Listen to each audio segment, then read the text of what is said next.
Hello, it is me, Captain Mack, coming to you live with a warning. The reckoned day is upon us. The prophesized time is approaching. On the 16th of December, I will embark on yet another 24-hour live stream, and if you aren't there, I'll kill your dad. Got it? What's up, Yoho and Awstone and Skippy and Infuthron and Aliha and True Love? What's going on, folks? And Makatamax and Evan. Kansas has stuff. Anyone hear of the tornado in Clarksville? Clarksville, Kansas? What are you talking about? Where? Flavored food is mid. I prefer flavorless gray gruel. My man's just bringing that up out of nowhere. What's up, Paul and Claude and Daria and Tobivus and Ramu and some guy? There's a lot of people here today. I'm just here because Felicity's stream ended abruptly. Thanks for letting me know that I'm second pick. That feels good. I'm torn. New Stimpy video just dropped, but I'm finally available for a Mac stream. I mean, you can watch this, the whoever this guy's video is literally anytime. It's on the website permanently. Streams are a temporary occasion. What's up, old Joe? How's your day going? Pretty good. Haven't been awake that long. I got woken up by a mailman knocking on my door to deliver me a present from my mommy. Much love from India. Much love from the U.S., Daria. I love you. By the way, guys, like the stream, please. We're in the beginning of the stream. Like it. I'd appreciate that. Thank you. Kansas is the Bing of the country. What if it gets taken down? I wouldn't expect that to happen.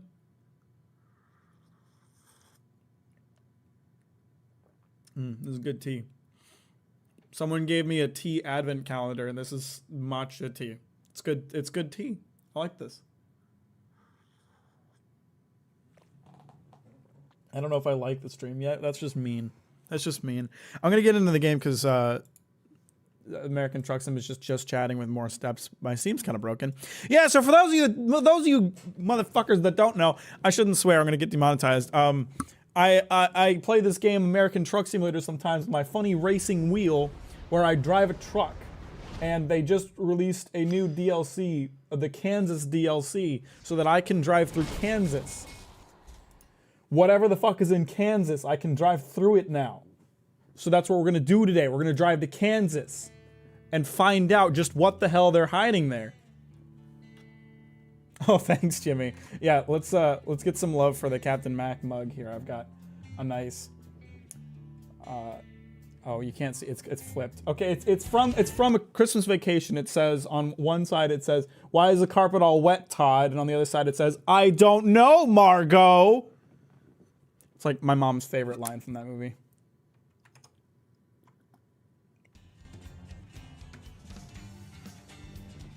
My friend Jim lives in Kansas. Tell Jim to move somewhere real. Playing Guilty Gear right now. Hey, back up. What's going on? Why did the music just get louder? That was weird. Yeah, Kansas! Please select quick travel destination to continue. Okay. So let's go somewhere far away. Let's go into Oregon. Let's start in Portland.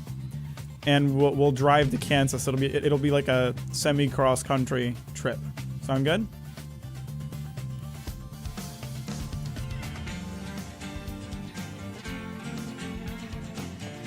Let's see what's on the freight market here in Portland. This is going to Seattle. That doesn't help me. Newport. We got to find something that's going generally in the direction that I need to go. That's a little too far away. Frac tank. They're kind of going that way. Okay, that could be a good start. That could be a good start. Grain over to Wyoming. Then we need to head south from there. That's a good start. That's probably a little too far south. Shit. I think I just fucked everything up.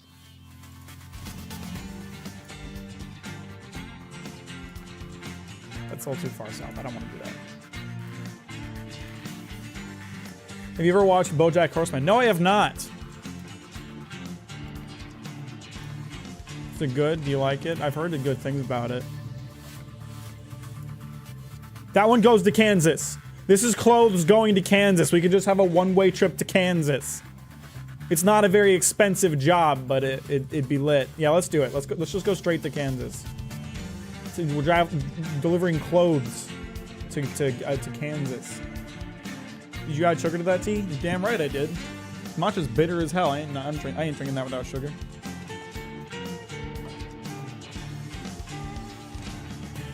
They should put online in truck sim so I can ram you off the road midstream. There is online in truck sim, actually. You can do convoy mode where you drive on the road to other people and you can talk to them on the ham radio. I gotta go, stupid ass tornado coming to my location. Peace out. Stay safe, Alaya. Have a good night. Don't die. Like the stream, everyone. Strange American Truck Simulator versus based Euro Truck Simulator 2. I like Euro Truck Simulator. I like American Truck Simulator more. I think there's more variety in the locations. Okay. I need to start heading towards my quarry. Enjoyed your latest video. Captain, I feel like you used words very carefully but very well. Well, thank you, Infothron. I spend a lot of time thinking about how I'm going to phrase certain things, especially trying to avoid people misinterpreting my points. Now they do it anyway, but there's only so much I can do when people are just willfully misinterpreting things, When people intentionally misconstrue my arguments, I can't do much about that, Like when people claim in the comments that I'm part of the problem and that I need to give animators a break, even though in no part of the video did I claim that animators were the problem. Even though I'm a strong advocate for animators having better work-life balances, even though I'm a strong advocate for workers' rights, people will still misconstrue my arguments to suggest that I somehow think animators are the problem. Can you say what's your next video? I don't know. I haven't really thought about it much yet. New video's barely out yet so far, so, still thinking about it. What types of stories do you like? I mean, I wouldn't say there's a limit on the kinds of stories that I like, but generally speaking, I like character-driven stories about characters dealing with trauma, or I don't know what the word is. I'm trying to think how to phrase this. Characters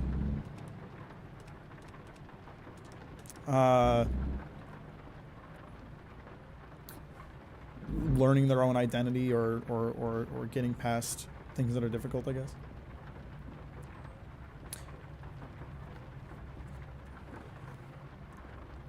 What's up, party? How you doing? Love your videos. Hope you have a wonderful day. What's your thoughts on Jujutsu Kaisen in the latest season? Along with any potential chance about a video about the series. Hi, Nova. I don't know if I'll do a video on JJK. My thoughts on JJK are pretty straightforward. I think the stories and characters are very weak, but the action is very well executed, and it does that. It focuses in on that. Something I appreciate about JJK is that I don't feel like it's trying to be anything else, right? Like it just focuses itself on that one aspect that it does really well, rather than trying to pretend it's more than that. And I don't know. The season 2 has been phenomenal. I'm really impressed by the animation. It's been just an absolute joy to watch. That said, Mappa, treat your animators better. For the love of God, treat your animators better. And I don't know if I'll make a video about it. I don't really have much to say about it. My story is more about characters and fleshing them out. I've talked about it before. I think the strongest stories in writing are the ones that are very human stories and are very character driven. You can make a very human story that is very character driven in any setting and make it work. Sci-fi story, fantasy story, fucking isekai, you could do it. The stories that tend to not work are the stories that forlorn their own characters for some other thing, like haha, funny water animation, Demon Slayer, let's get it. Your dance moves are fire. Well, thank you, party. It took me like 2 weeks to learn that dance, so I really appreciate that people enjoy it. What would you name it as an example of a human story, like a good one? Well, Vinland Saga is a great example. Vinland Saga takes place in the 1500s in England and Denmark during the time of the Vikings, that's a very unrelatable setting. You know, none of us were alive for that. None of us were alive to experience that. But it's an extremely human story about a character dealing with trauma, about a character coming to terms with themselves, about a character, you know, learning what their own values are. Anybody can relate to that. Anybody. Arcane's a great one too. Your berserks, your fire punches, your chainsaw men. There's plenty of examples. I am caught up on the Vinland Saga manga.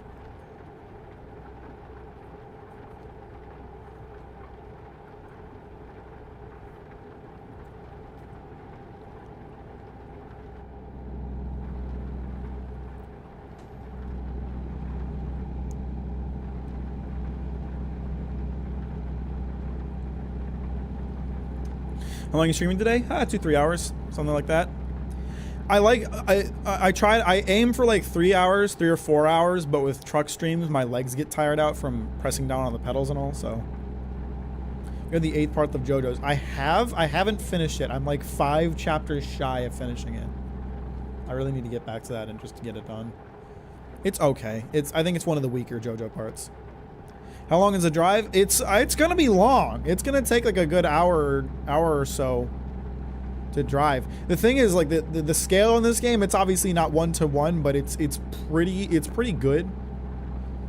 Pretty good scale. So like, we're doing like a half cross-country drive here. It is gonna take a while.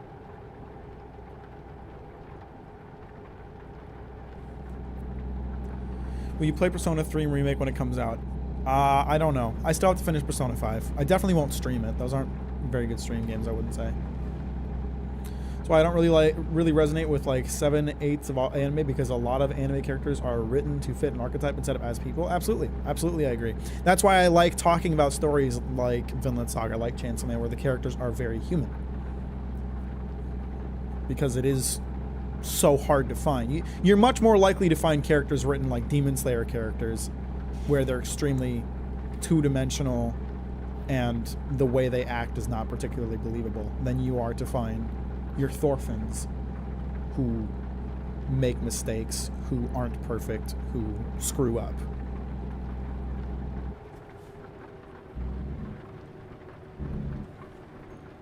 Obviously not going to spoil anything, but bro, Fujimoto's cooking with part 2 right now. Yeah, I'm digging it. I'm digging it. All the Fuji haters are going to be eating their words when part 2 wraps up. We're getting there.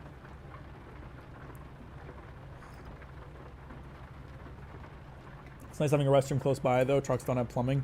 Yeah, because of my job as a purchaser, I spend a lot of time reading about freight news, because I need to know if there's like certain areas of the country that are having freight troubles that might cause freight delays or freight getting more expensive. So I follow a lot of trucker news, and a lot of what I follow covers things like the struggles of working as a trucker, and like parking, bathrooms, and good food are very hard to come by on the road, and I feel like we need to do something about that.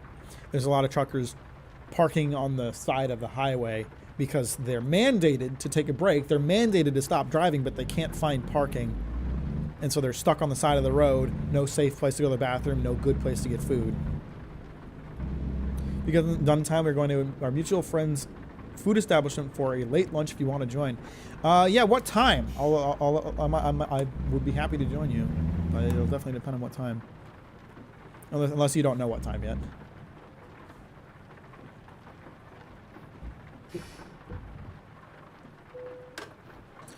All right, we're picking up clothes, I believe. Clothes. Yep, that's the one. That's the one I want to take. All the way to Hayes, Kansas. GPS. What is this GPS icon? Does this mean I'm going to get tracked by their GPS system?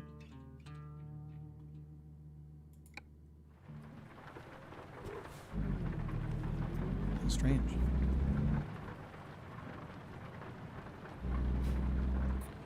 My friend told me to watch Code Geass, said it has the best ending and all, but I don't know. I'm not too interested. Should I continue or stop? I don't know. I have never watched it. I've had it recommended quite a bit, so it seems like it's held in high regard, but I don't personally know anything about it.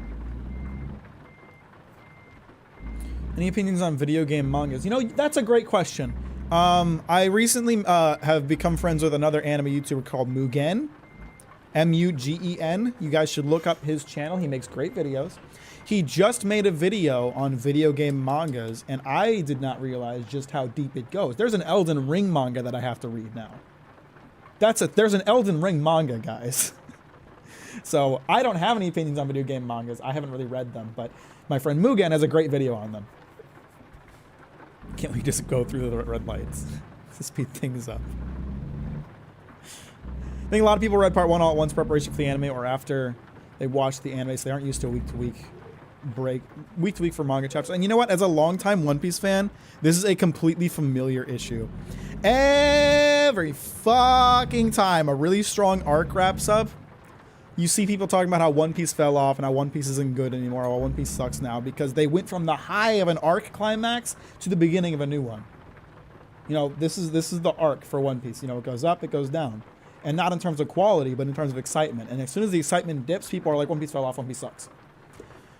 You can find forum posts from back in the day where people were talking about how Enies Lobby, which is today regarded as like one of if not the best One Piece arcs. There are forum posts, people talking about how Enies Lobby is where One Piece fell off and it's not good anymore. And so it's not exclusive to Chainsaw Man. You know, people just aren't, as soon as like they've seen a climax, as soon as they've seen what a climax of a story can look like, they're not ready to wait for that build up again.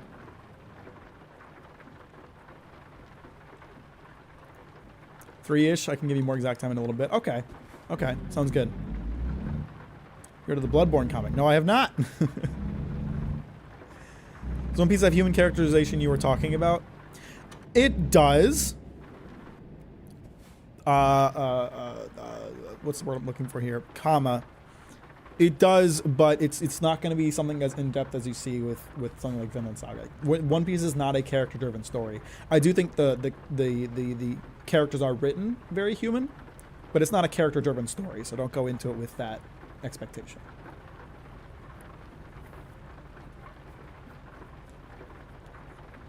Evangelion anima light novels. I have not read that. Don't know anything about it. I want my story to pay off and I want it now and build up Edan. That's what it feels like, right? That's what it feels like. They're like you know, you see these comments from people where they're like, I waited 2 weeks for a chapter like this. You need to give the man time to cook. You don't get the meal right away.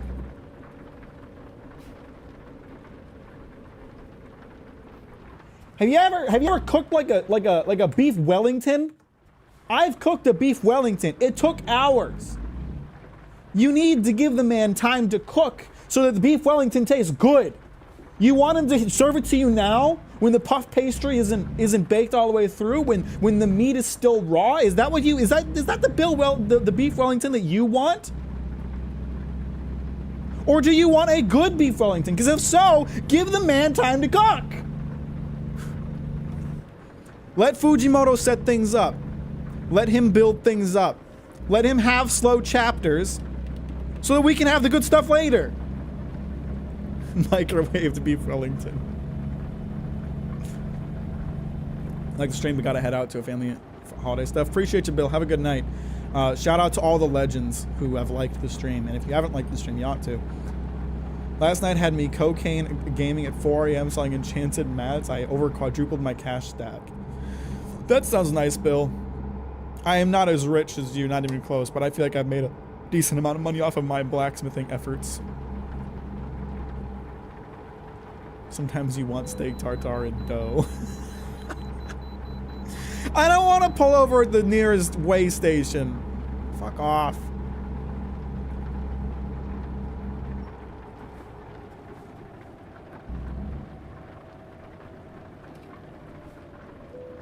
You still love it. It's level 7 Sag. There's no rush.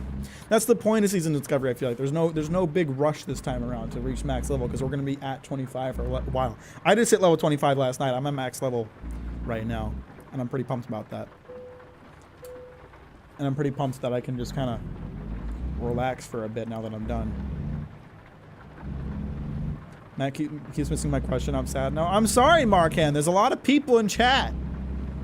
About your latest video, I have a slight disagreement about animation. If an animation is 8 out of 10, but then steps to 10 out of 10 during a fight scene, it actually makes the fight better. IMO. Okay, but how about where a situation where the animation is a 10 out of 10 during the fights and a 4 out of 10 the rest of the time? Are we okay with that?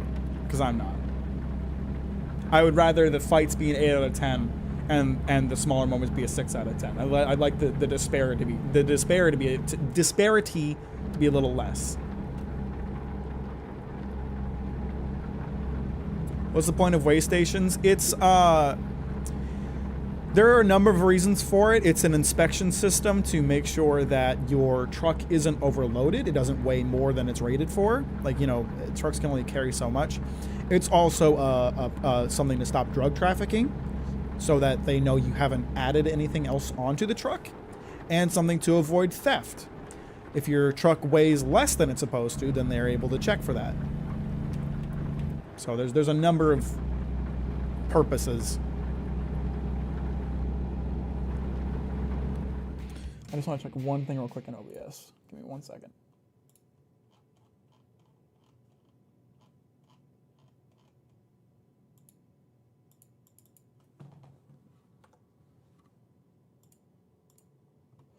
Sorry. You guys just longtime WoW fans? How do you get into it as a new player? It seems super overwhelming, TBH. I think that's kind of true for all MMOs. I have been playing World of Warcraft since I was a kid. So it's a game that I'm very familiar with and I have a lot of nostalgia for. I don't play it a lot. I just occasionally get like the desire to play it. Right now, they introduced something called WoW Classic Season of Discovery, where you can play the classic experience, the vanilla WoW experience from back in the day, but with little alterations. And generally a slower progression system. So right now, you know, the max level of WoW Classic is level 60. Right now, it's capped at level 25. No one can go past level 25. And it gives people time to actually experience the game, learn it before getting into like the end game and getting into raiding and stuff. So if you're a first-time WoW player, Season of Discovery is actually a pretty strong way to start getting into the game if you're interested.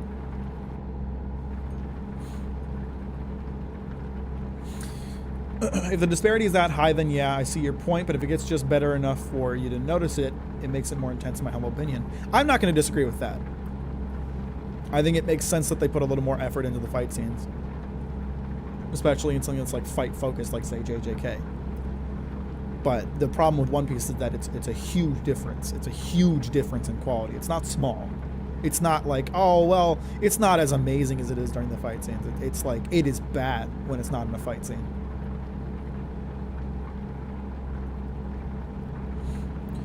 What if the animation is an 8 out of 10, but during fight scenes it drops to 5 out of 10? Also, can you name any shows like that? 2018 She-Ra is the only one I know. I watched a couple episodes of a show called Oku, which was on Netflix. I dropped it because it wasn't very interesting, but it's a very character-driven and story-driven show, and so it's not fight scene focused, and it clearly didn't have much of a budget for it. So there was like a fight scene, and it was like really low quality. But, you know, it wasn't a big impact because it's not like a fight-focused story.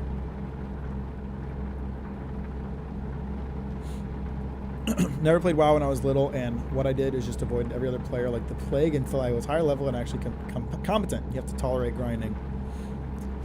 The nice thing about Season Discovery right now is that there's a lot of people playing at those lower levels, and so it's kind of fun because you can party up with randoms to like help you with quests. Like I was in a tough quest area the other day, fighting harpies and stuff that were like a little bit tougher than I would have liked. So I partied up with 2 other guys who were just complete strangers, and we were all doing the same quest, and we all worked together to complete the quest. And then we were like, "Thanks for the help, guys, GG," and parted our ways. And it was really fun and really wholesome. You're getting that. You know, generally when I play MMOs, I'm a very solitary player. I actually don't like engaging with other players that much, but there's been a lot of like really wholesome, really nice other player encounters while playing through WoW.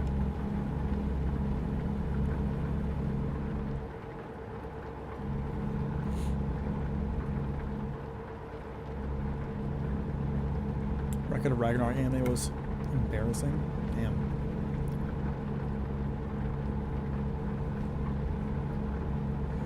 Did you watch the Game Awards, and what games are you interested in? Dude, Monster Hunter! Monster Hunter! I'm so excited. I was watching the Game Awards with my friend Green, and for those of you that don't know, Green is like my closest friend.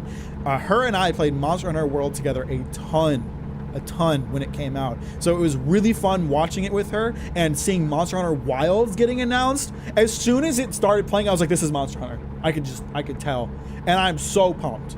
I am so pumped for that. I don't generally like game hype, let game hype get to me, but dude, Monster Hunter Wilds, I'm so fucking hyped for that. Yes, Monster Hunter. I'm so excited for Monster Hunter, man. The organic integration, cooperation, info sharing, it feels like the old MMOs. It has the fire. Yeah, that's the really fun thing too. Like with the addition of runes, there's so much like chatter in general chats about like where the runes are. If there's a rune thing spawning, people are like, hey, if you're a warlock and you need this rune, it's over here right now. I'm so excited about Monster Hunter, man. Is Mack driving in the wrong lane? This is America. If you're talking about when I was driving over here, then I'm on the highway. Both lanes are going the same direction right now, so. It's not a new Jet Set Radio, it's a remake from what I understand. Sega's announcing a bunch of remakes all at once, I think. Would you ever stream Hollow Knight? Yeah, I have to add it to my like Patreon votes. I use enough Hollow Knight music that I really need to play it. No Silksong news though. You guys still think Silksong's coming out? Your views on GTA 6? I have no hype for it. I didn't really care about GTA 5. I'm not that interested in playing it. It's not going to come out on PC when it comes out, and it's going to be like $70 for a game I'm not that interested in. So, you know, I'll play it when it comes out on PC and goes on a deep discount. It's a reboot, is it really? I really appreciate I moved into this lane to pass by this guy, and then this jackass decided to move into the passing lane and go slower than the guy behind him. That was lit. I really appreciated that. It's honestly like you got to give this game credit for how realistic the traffic is, because people do this all the time. No, they already said Monster Hunter Wilds is coming to PC at the same time. It will not be console locked.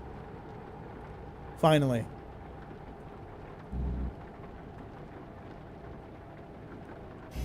Oh my god, can we just go the speed limit? Why is everybody slowing down constantly?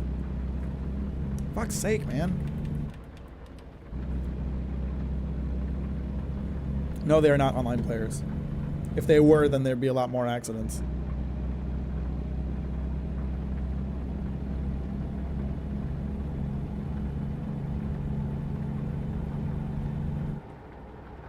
They added Georgia to Truck Sim yet? No, they have not. They're slowly working their way east. So you can see right now, Kansas is the one they just added. No, don't add markers. So they just added Kansas. It's pretty far over now. They have already announced an Arkansas DLC and a Nebraska DLC. So these two states are being worked on. Since they just dropped Kansas, they'll probably announce that they're working on another one soon. So yeah, we're getting into the Midwest.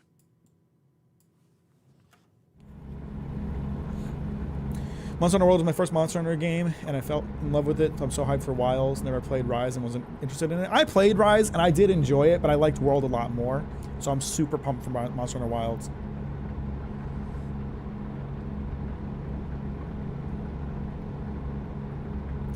Random slowdowns on 70 mile per hour roads for no reason. That's hitting uncanny valley levels of realism. Yeah. So my state will be last law. Yes. If you're talking about Georgia, it'll be one of the last ones to be added, probably.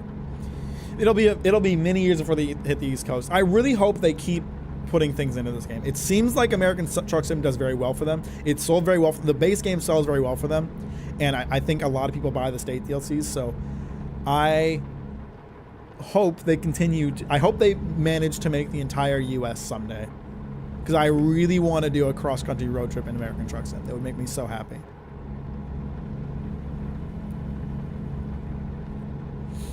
Monster Hunter 4 is still the best Monster Hunter game. It's the only one that has an interesting story to me besides Monster Hunter 3.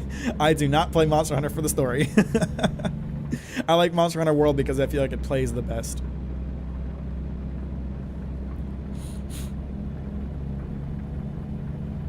Appreciate you, Jimmy. Have a good day. Hopefully I'll see you later. I don't eat lobster. I'm not a real Mainer. Damn, cringe, honestly.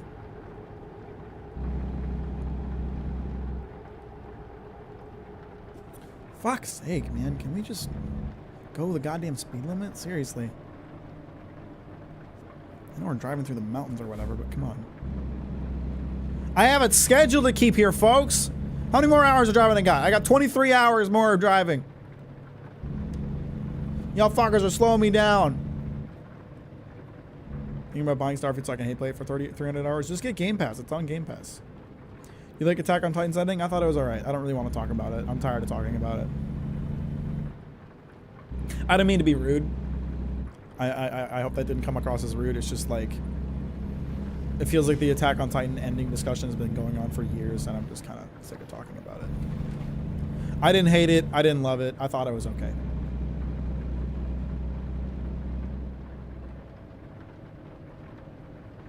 Playing this game with a keyboard? No, I have a wheel. I have a racing wheel that I use for Truck Simulator. I bought a racing wheel not to play racing games, but to play Truck Sim.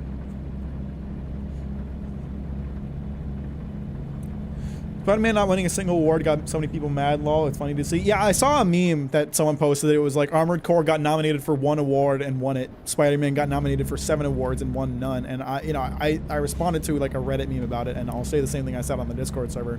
You know, the Game Awards should be to celebrate innovative and unique games that excelled in their nominated area. Spider-Man 2 is just more Spider-Man, and I'm sure it's a very fun game, but they already did it. It didn't innovate. It's not particularly unique. There's 2 other games that are like it that the same developer has made. So I don't think it deserved any awards, really. I'm sure it's a fine game, but it didn't exactly excel in any of the areas it got nominated in.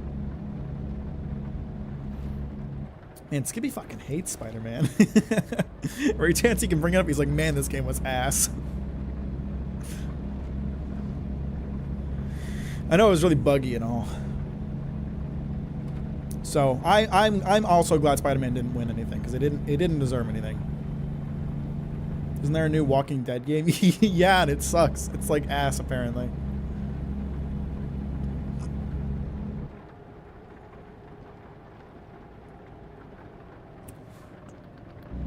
Is there any anime that you think completely overshadows its manga counterpart? It's a good question. I think, you know, what I talked about on the most recent video, Land of the Lustrous is actually a great example. Land of the Lustrous as an anime, I think, does a much better... It you know, makes up for the weaknesses of the manga and kind of just tells the story.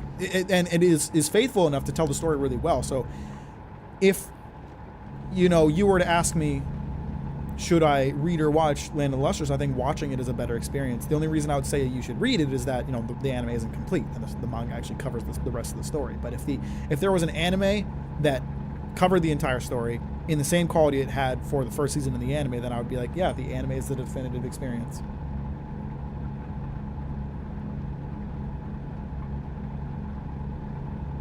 It's because I like the first 2 so much. Spider-Man 2, you mean? Tell us about your problems with it. Let's talk about it. I really wished I clicked with Armored Core. I love FromSoft so much I tried forcing myself to play it despite not enjoying it. I'm sorry to hear that. I really liked Armored Core, and I was happy to see that it won Best Action Game. I thought it was very well deserved. It was a really fun game.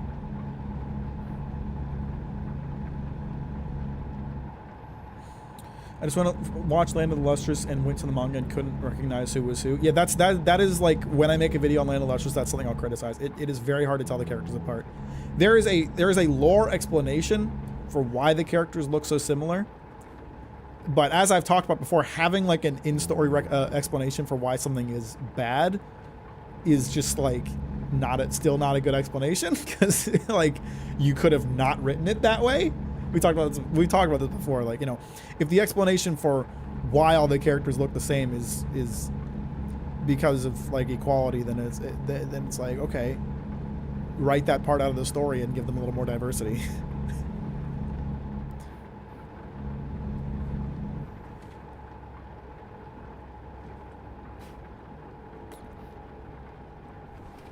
I have never seen Clone Wars. I don't like Star Wars.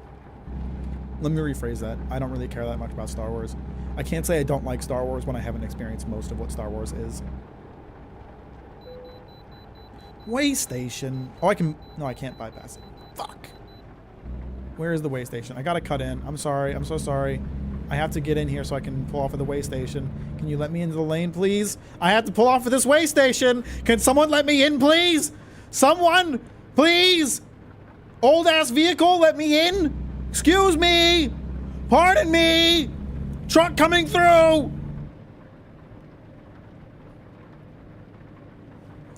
Plot doesn't develop at all. Suits are ass. Buggy as hell. More MJ missions, and the side content was mid. Damn. He hates this game.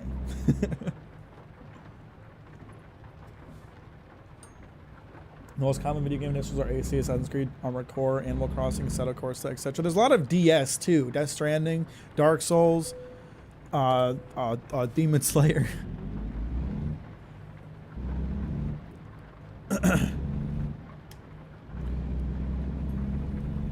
Watched the dubbed version of Vinland Saga Season 2, and I'm so mad they didn't include Einar saying, I bet you never held a hoe in your life, to King Canute. I'll never forgive them. Really? It's kind of a strong line, my man. I like watched like a trailer for the Vinland Saga dub, and I was like, wow, that sounds bad. So I didn't like investigate it any further.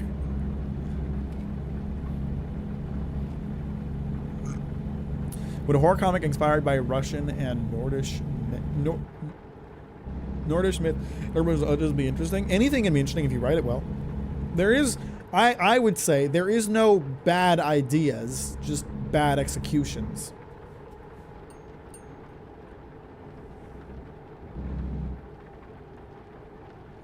It's actually awesome that this chat has tons of like actual comments than just emotes. Is that a thing you see in other streams? What do you think about Black Myth Wukong, Mac? You know, it looks interesting. I might pick that up when it comes out. It'll depend on how it reviews.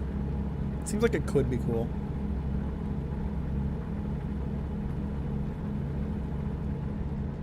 Anyone else know Alan Wake 2 existed? Because I was really confused when it showed up in Games World. I knew about it. Epic, who published the game, kind of shot themselves in the foot in terms of, you know, people playing that game, because they released it as an Epic exclusive on PC and they didn't release physical copies. So it's digitally exclusive and on PC to the Epic Game Store. That really limits the amount of sales you're going to get. You know, you're not going to get people going into the game store and, you know, seeing an interesting looking game and playing it. You're not going to see people browsing Steam and picking up an interesting looking game and playing it. The only people playing Alan Wake 2 are the people who are going out of their way to play Alan Wake 2. Realistically speaking.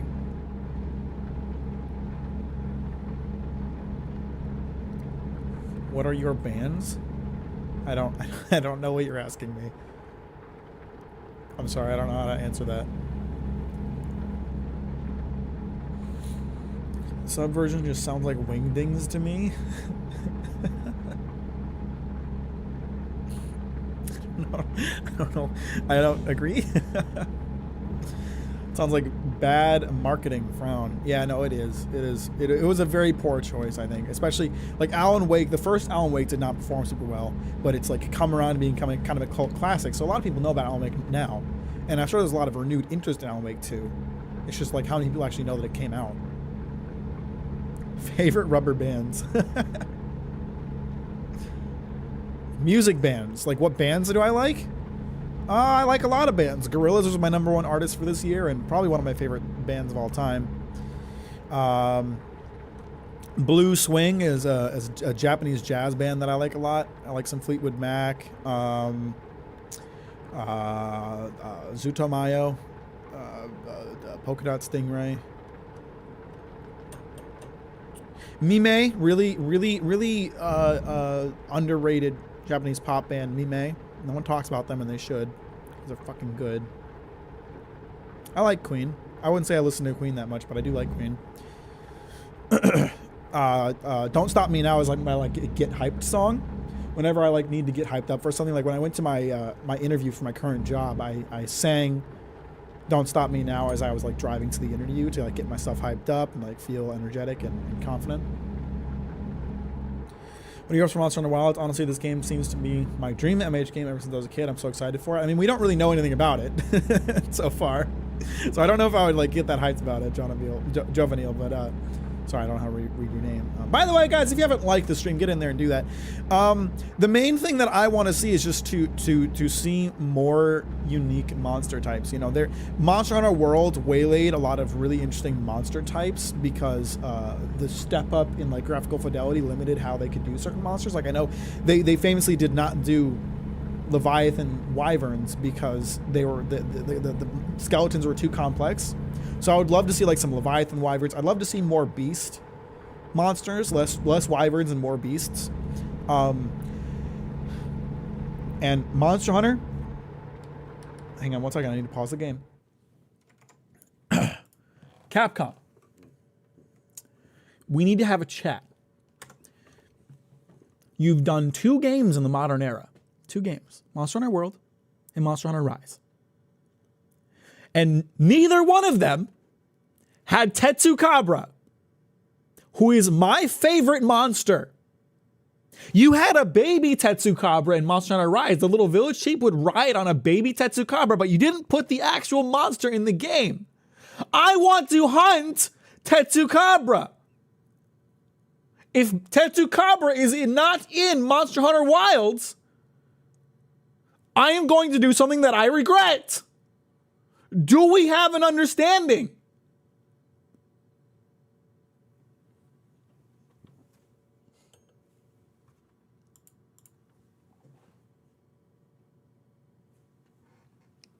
Yeah, you said my name right, then yes, it's too early to tell, but it seems like a very ambitious project. I'm sure it's going to be amazing, you know. If it's the same team that did Monster Hunter Worlds, if they're putting the same ambition into it,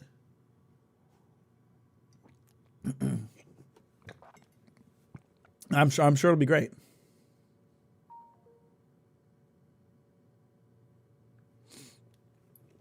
We need more beast leviathans and neopterons. I don't actually know what that word means, to be honest. But yeah, I just want to see more variety. I want to see less wyverns. There's a lot of wyverns in Monster Hunter World. I want to see less wyverns and more of the other types of monsters. I actually get to know about music bands from JoJo's. One of my favorite Fleetwood Mac songs is Tusk, which I only listened to because Johnny, the protagonist from Part 7's stand is named after it. And Tusk is a phenomenal song. So shout out to JoJo's for getting me into Fleetwood Mac.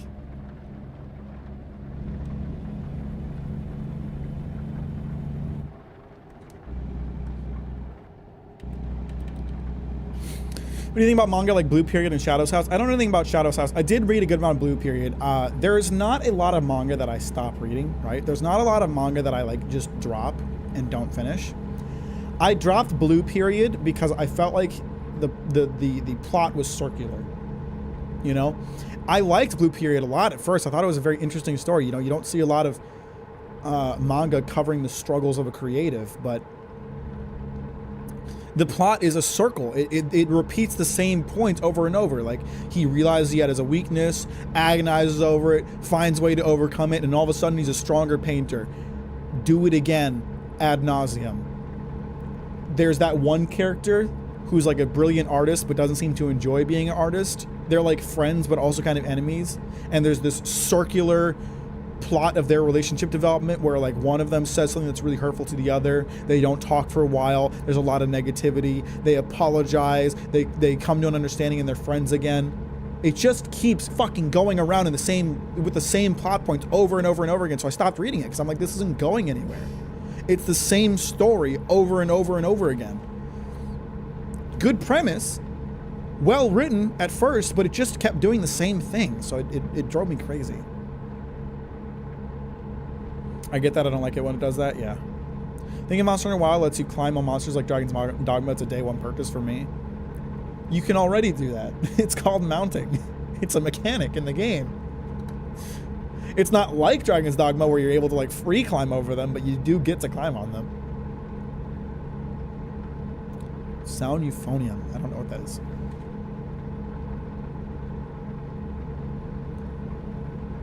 Monster Hunter World kind of had it with like the claw mechanic. See, the problem is, one thing I want to avoid with Monster Hunter Wilds is like the gimmick thing that they're getting into.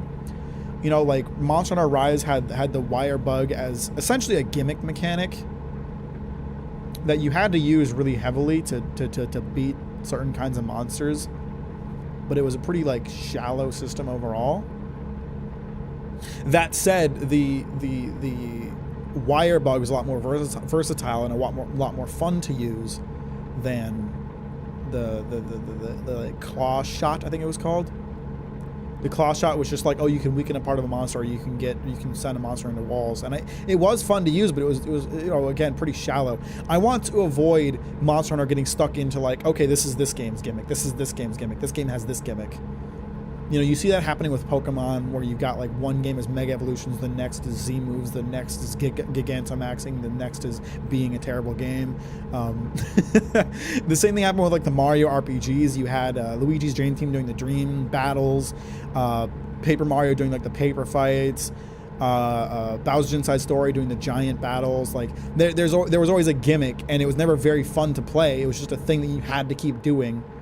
I want to avoid Monster Hunter falling into that gimmick thing. I want them to invest in just making more fun new monsters to fight, because the game is so fun already. It's not like Monster Hunter's combat is not a like tired format, I wouldn't say. You just need to add, you know, more new monsters for people to fight, and more new tough ones that make them like really engage with that system. And you know what we really need, actually? You know what we really need for a new Monster Hunter game? It's been four games since, I think, Monster Hunter Double Cross, Monster Hunter World, Monster Hunter Rise. So this is the fourth game since they've added a new weapon. Monster Hunter Wilds could really benefit from a new weapon type. The last new weapon we got was Insect Glaive, that was in Monster Hunter 4. And Charge Blade got added in Monster Hunter 4 too, I think. I would love a new weapon in Monster Hunter Wilds. I don't want some gimmicky system that isn't that deep, but I have to engage with as part of like how the game operates. I would like to see a new weapon for me to learn, a new weapon for me to engage with.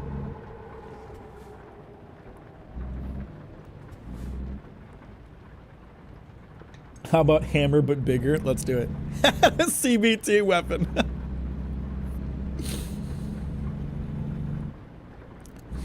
Do you hate Demon Slayer? I wouldn't say I hate Demon Slayer. I hate what Demon Slayer stands for. I hate what it represents in terms of like what gets popular in anime culture. Demon Slayer as a story is something I'm extremely indifferent about. Yes, oh my god, I want Tonfas in Monster Hunter, in a mainline Monster Hunter game. Monster Hunter Frontier had a couple weapons that were exclusive. There was I forget what it's called. It's like the Half Moon glaive weapon, and then there's the Tonfas, and the Tonfas looked cool as shit. And I know when they designed Tonfas, they designed it around Frontiers and how Frontiers operates, and it's not a style of weapon that would really work in normal Monster Hunter combat. It works in Frontiers, but all they have to do is rearrange it. Dude, bring Tonfas back, dude. Tonfas were super cool. Let's make new Tonfas, man. I'd love that.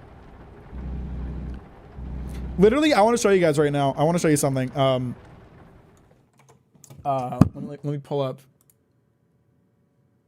Okay, so this is perfect. This is a channel. This is a server that I'm in with my friend Green, and we have a channel where we talk about Monster Hunter stuff. And as you can see, my nickname on this server is Tonfuzz2K20 because I was hoping that they would add Tonfuzz in 2020 to Monster Hunter World after Monster Hunter Frontiers went down, and they still haven't added it.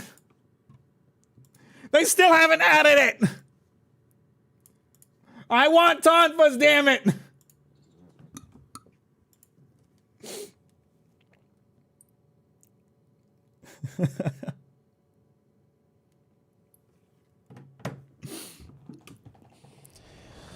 We also need more Frontier Monsters mainline games. Besides Espinas, that would fit in well. Yeah, again, you run into that issue of like certain monsters from Frontiers were like designed for Frontiers. Like Frontiers had an interesting kind of unique setup to their combat system, which was a lot more insane than regular Monster Hunter games. So you definitely have to tone them down a bit.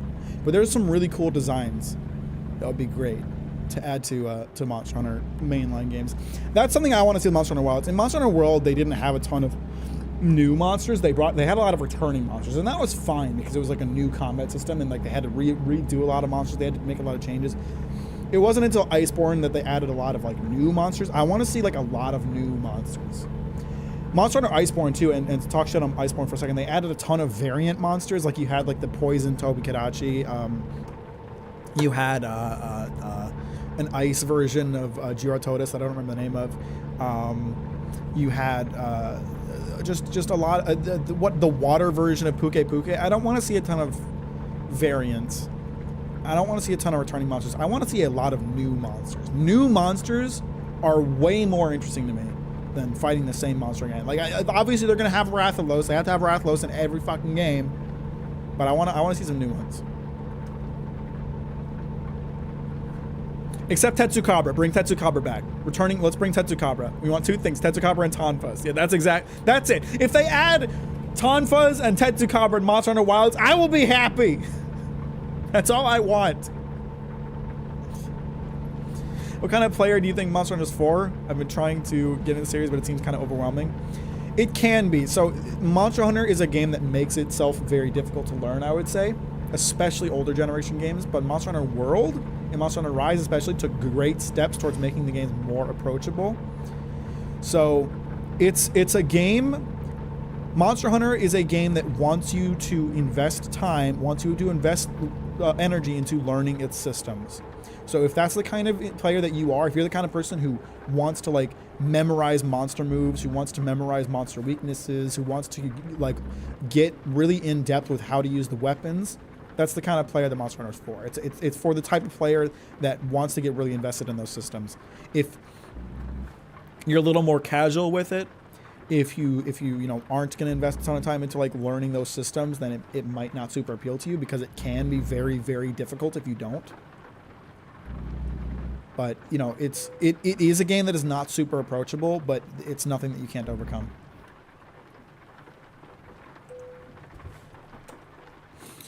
Can you recommend some manga? Read Dandadan. Dandadan is an anime coming out next year. You should read the manga first.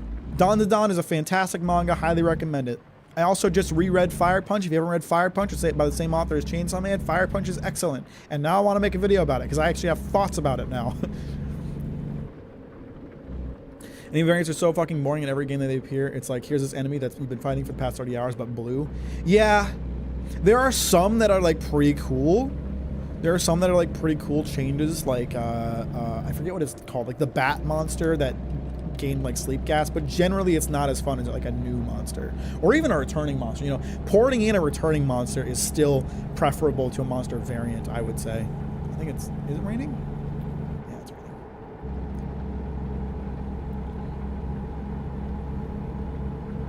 Oh, I'm so excited for the God of War update, by the way. I can't wait to play that. I'm so pumped for that. I can't believe they were just like, hey, we're giving you a free update next week. Have fun. That was awesome. That was an awesome move.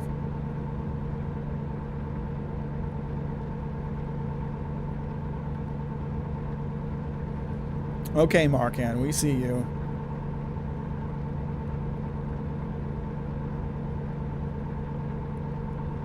This manga's insane. Pfft, clearly you haven't read JoJo's Bizarre Adventure. Shut up. Shut up, Markan.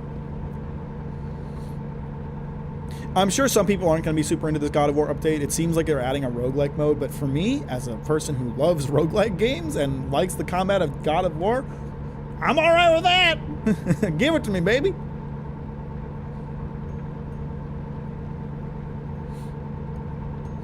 I didn't know Dandan was good. I thought it was just like a manga for Redditors, but I might actually check it out. It's very good. It's very good. So a lot of people left comments on my Demon Slayer video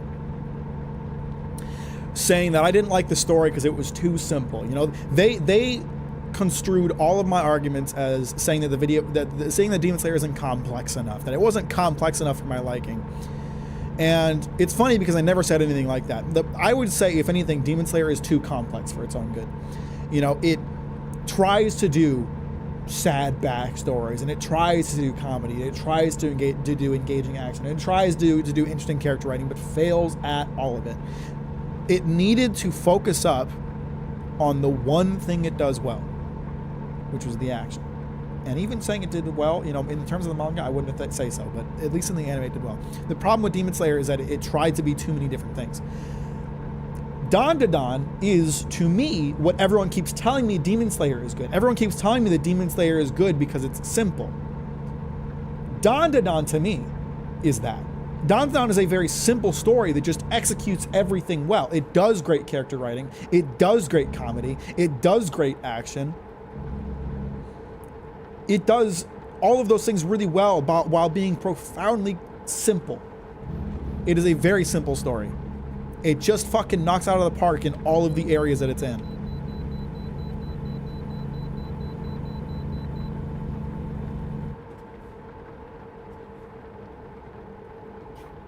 Is this the way station?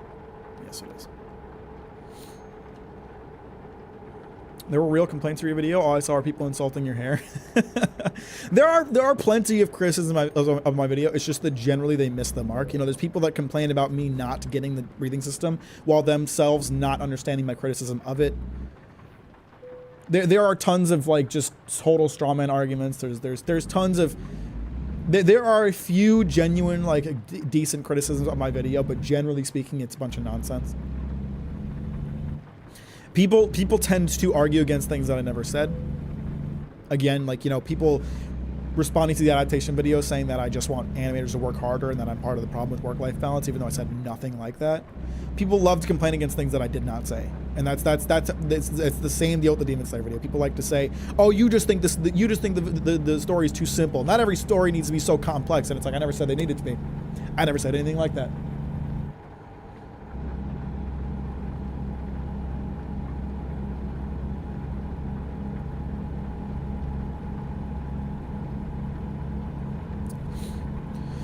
You're gonna do a video on Golden Kamuy because I've seen you mention it a few times and it's genuinely my favorite manga ever. Yes, I am working. I've put a lot of time into doing research and writing things down for a Golden Kamuy video. I really want to cover Golden Kamuy because it's one of my favorite series. It's really good. That's another anime recommendation. That's another like Golden Kamuy. It's not super deep like Berserk. It's not super complex like I can't even think of like a super complex story. It's one of those stories that does a lot of things and does all of them well. Do people misconstrue your points make you approach writing your script differently for the future now? A little bit, yes. I try my best to write my scripts in a way that they cannot be misconstrued, right? I try my best to write my videos in a way that like certain arguments that I've seen pop up don't pop up again. You know, because I understand like sometimes I can figure out where it comes from, right? But then, you know, there's still people who will, you know, come up with their own interpretation, you know, that there's just no reason to think so, you know? Like, again, like with the Demon Slayer video, there's no, you know, I said in the video that the thing I thought Demon Slayer lacked was focus, right? And that's the same thing as me saying that it's too complex for its own good. It didn't know what to focus on. It was too broad. It tried to do too many things and did none of them well.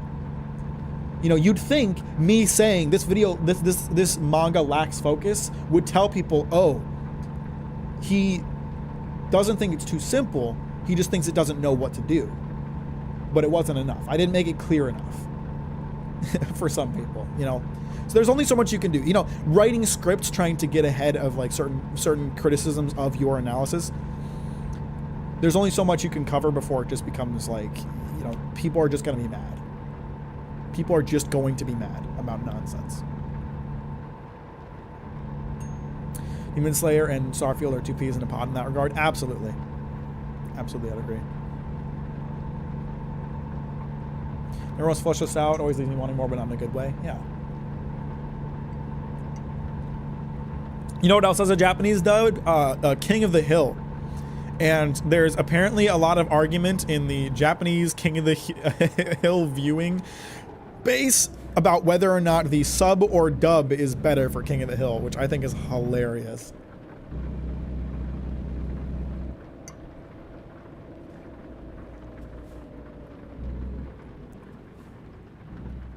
Starfield is very much intentionally bad. I just think it's lazy. It's unambitious. Bethesda is riding their own coattails.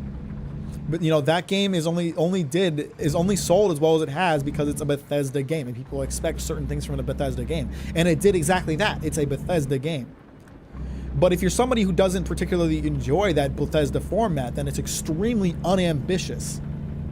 It's extremely mediocre. It doesn't do anything particularly well. It doesn't do anything particularly interesting.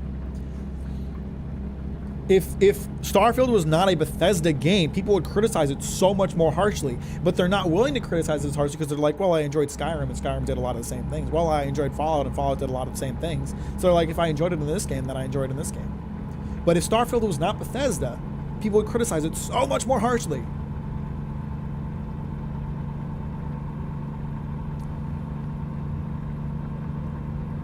Plan on making a video on Starfield at some point? I don't know. I haven't like played through the game. I played through it for like, I don't know, 18, 20 hours on stream. But I dropped it because the streams were so goddamn boring. And I've been meaning to return to it to play it casually to see if it's something that I'd like to make a video about, but it is something I'm interested in. Because I haven't done a lot of video game essays. And I don't want to only do anime and manga. I enjoy doing anime and manga, but I do want to do video game stuff. And I'd like next year especially to do some video game related video.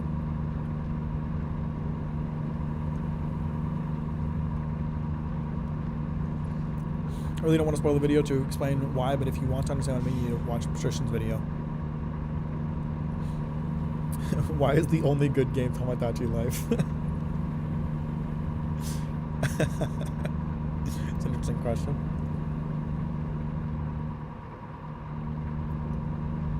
By the way, I don't want to like jinx myself, but I've been like crushing this entire drive. I've like, there's been 0 accidents. 0 issues. I've just been like cruising this whole time. Thoughts on the new Fallout show? I don't know. Maybe I'll watch it. I haven't watched any trailers or anything. Speeding violation? What are you talking about? This game loves to do this thing where if the speed limit changes, you have to immediately slow down or you'll get a ticket. It was 80. It was 80 before I looked to be sure because I saw a cop in front of me, and it switched to 70. And as soon as it switched to 70, no time to slow down, I get a ticket. You jinxed yourself? I did it. I really did. I really, really did. Ever planning to play games like Undertale or Amori? I feel like they'd be fun to watch, to make videos on, but that's just me. I've played Undertale. I played it, I did like every ending back in the day when it was really popular. I beat Sans. I don't know if I make a video about it.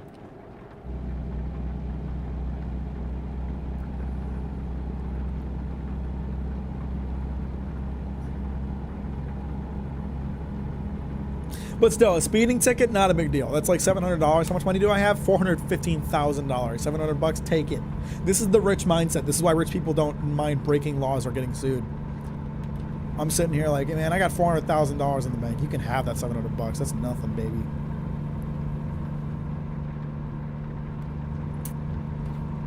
I got 2 other truckers working for me. I got, what are the names again? There's Jacksepticeye and what's the other guy? Where are my truckers? Truck manager. No, driver managers. That's what I need. What are the names? Edgar is Jacksepticeye. He earns $5,000 a day, which is pretty lit. Nathan, not as good, only earns $3,000 a day. Nathan actually cost me money for the first like couple months he was on my payroll. He kept fucking up. But he's doing better now. He's actually making money now.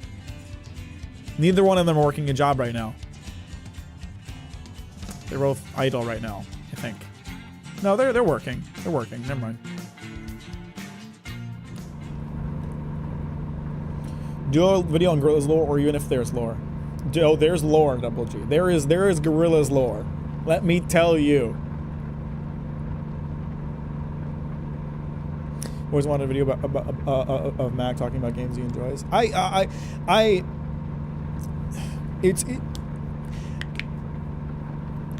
am trying not to fall into that YouTuber trap of only making videos of one type. It's just that, unfortunately, I am very interested in anime and manga, so I tend to keep making videos about it. But I do really want to do something video game related in the next year. When does he drunk drive? You think I'm not already doing it? I have not seen the new Godzilla movie. I'm gonna go see it. I don't know, sometime next week probably.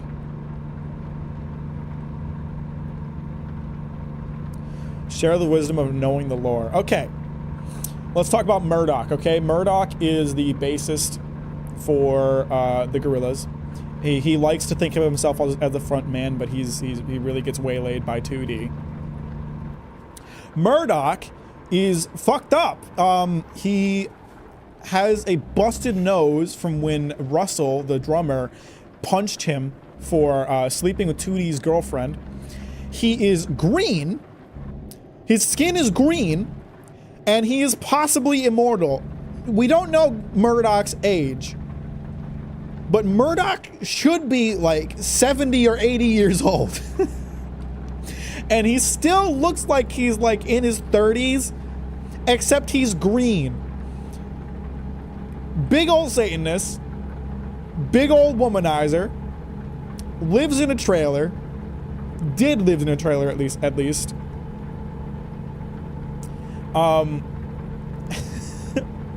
He's a fiendish orc. Russell, the band's drummer, lived in, I want to say it was Chicago. Lived in Chicago when he was going to, I believe it was a music school, and all of his friends were killed in a drive-by shooting. All of his friends' spirits then combined together and possessed Russell. And occasionally, that ghost comes out of him. His name is Del the Ghost Rapper, and lays down a fat beat on a song. Clint Eastwood, that's Del the Ghost Rapper coming out of Russell. Rock the House. No, not Rock the House. Is it Rock the House? I think it's Rock the House. Rock the House, that's Del the Ghost Rapper.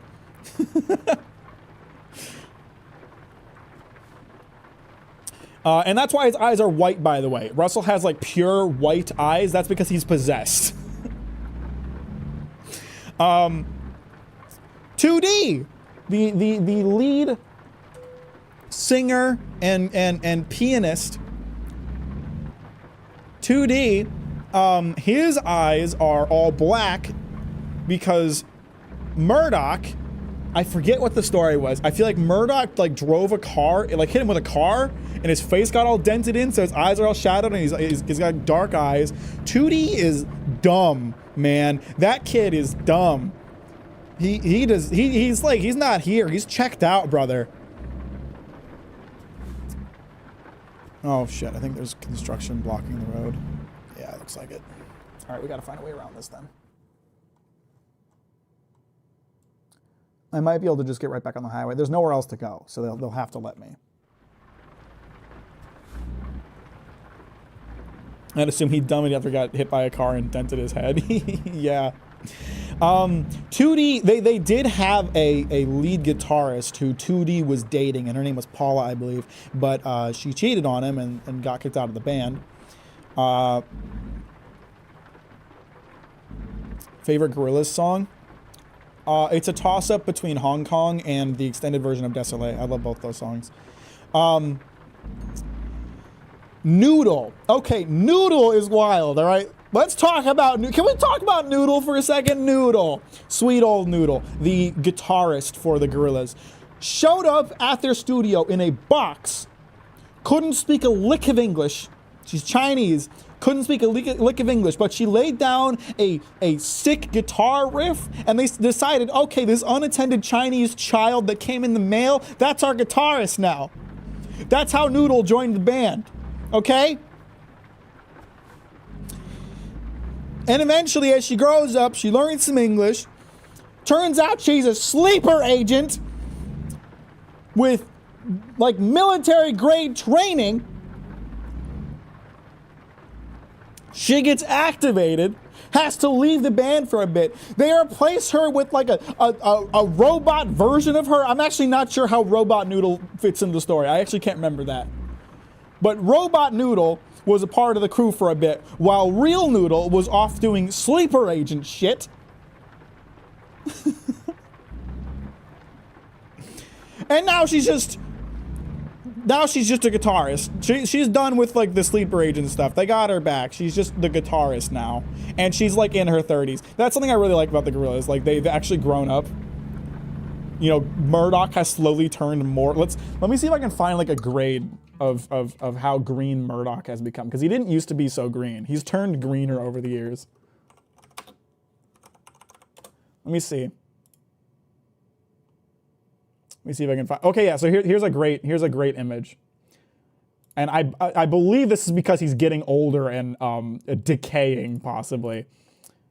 But this is Murdoch, and this is the color he was when the band first started up. This is him now.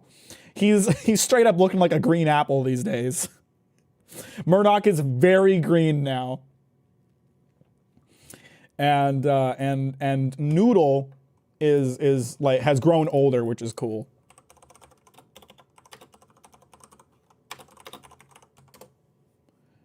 I don't know if I have a great example to show of this, but she's gotten older. Like, she looks like an adult now. She looked like a child when the band first started, because she was. Noodle was a child. She was a child that didn't speak English, and they were like, okay, she's our guitarist now. But now she's an adult. He wasn't even green before. He was kind of like just kind of a darkish color. He kind of had like a tinge to his skin, but now he's green. he's just green. We're pretty sure he's immortal, or at least has some kind of like anti-aging thing going on. I gotta go, but I'm glad I got someone on the stream. Bye chat. Appreciate you, Hibiscus. Have a good night. Thanks for stopping by. So yeah, there's your like quick and dirty, not very in-depth rundown of Gorillaz lore. As you can see, it runs deep. It's funny, right? Because like in terms of Gorillaz music videos, there's two different kinds of Gorillaz music videos, right? There's Gorillaz music videos that are not music videos and are actually lore videos, and then there's Gorillaz music videos that are actually just music videos that like the band like canonically shot. So one example is the music video Stylo, which is a great song, by the way. The music video for Stylo is part of the lore. It's Murdoch and 2D, who is very hungover, with Cyborg or Robot Noodle running away from a cop who is Bruce Willis. They're just getting chased by Bruce Willis from the music video. That's like part of the lore. But then something like Momentary Bliss or Trans, those are just music videos that the band like shot. Pretty sure there's a Gorillaz animated next movie that got canceled. There's been like rumors of a Gorillaz movie for years, and like it keeps like getting delayed or possibly canceled. No one really knows what the deal is. Deal with stuff or something like that. I just remember Murdoch in a coffin with an upside down cross in the Pac-Man video clip. Yes, it's probably something to do with like a deal with the devil. Like he, I don't know, agreed to never age. I don't know. He sold his soul for the ability to not die. What's the most morally bankrupt anime/manga that you've had the displeasure of experiencing? That is a great question that I would have to think about. What do we mean by morally bankrupt? Like, it just... Are we talking about, like, it's designed to sell? It's designed to sell novels rather than to tell a good story? Because if that's the case, it's probably Demon Slayer.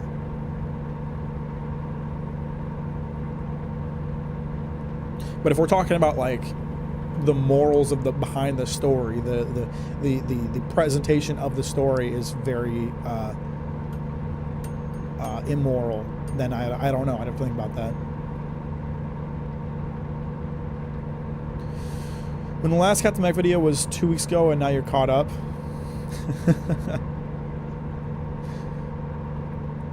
Don't know what to tell you, brother. It's gonna be a little while before the next one.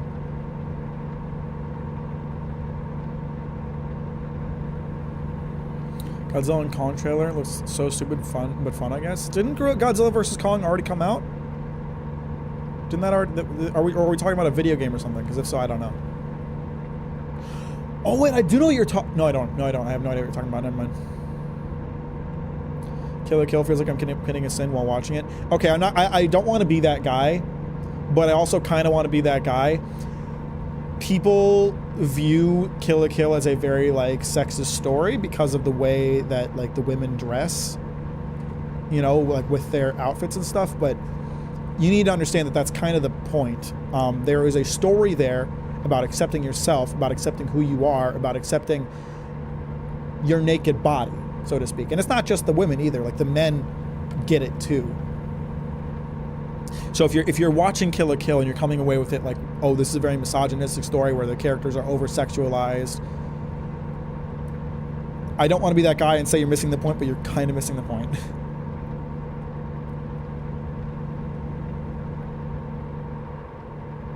The morals of the story, like glorifying murder. I don't know. That's an interesting question.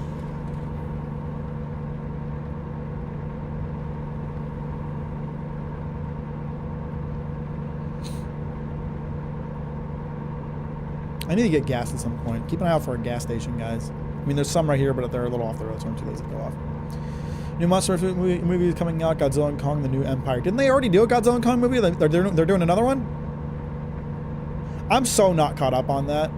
I've seen Godzilla and Godzilla King of Monsters, but I haven't watched Kong, and I haven't watched Godzilla vs. Kong.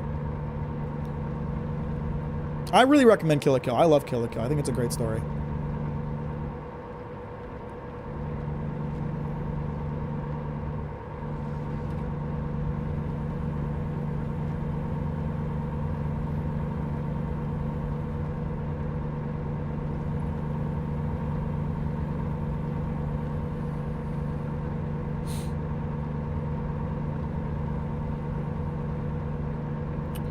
Pretty sure Godzilla vs. Kong has like 3 decades of lore at this point. I mean, Godzilla's been versing Kong for a long time, man. But this new MonsterVerse stuff is like separate universe. I need to do another Godzilla video. I got to do a video on Godzilla vs. Space Godzilla. It's like my favorite Godzilla movie. You think it's a blessing or a curse that the Demon Slayer video is your most popular video? I'm very happy about that. I think it's great. I'm blown away by how well that video has done. I didn't expect it, really. Would I prefer something that I'm personally more proud of, like Chainsaw Man or Vinland Saga got more views? Maybe, but I'm not going to complain about getting a ton of views. You know, it's not my modus operandi. I'm very happy about the reception of it. Now, something I think is very funny is that someone posted my One Piece video on Reddit at some point, and I was like scrolling through the comments, and someone was like, yeah, all of his videos are just contrary for the sake of being contrary. I think I'll skip this guy. And it's like, okay, my 2 most recent videos are criticism.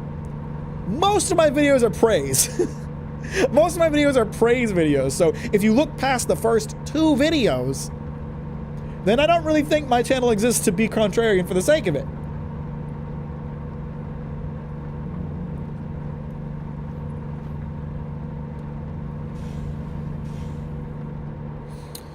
Kill la Kill has some great subversion. Just comes off very, very brash at first. I think that's the point, though. You know, I think they wanted you to feel like they were being one of those anime, so they could subvert that expectation and be like, oh, actually, this is kind of the point.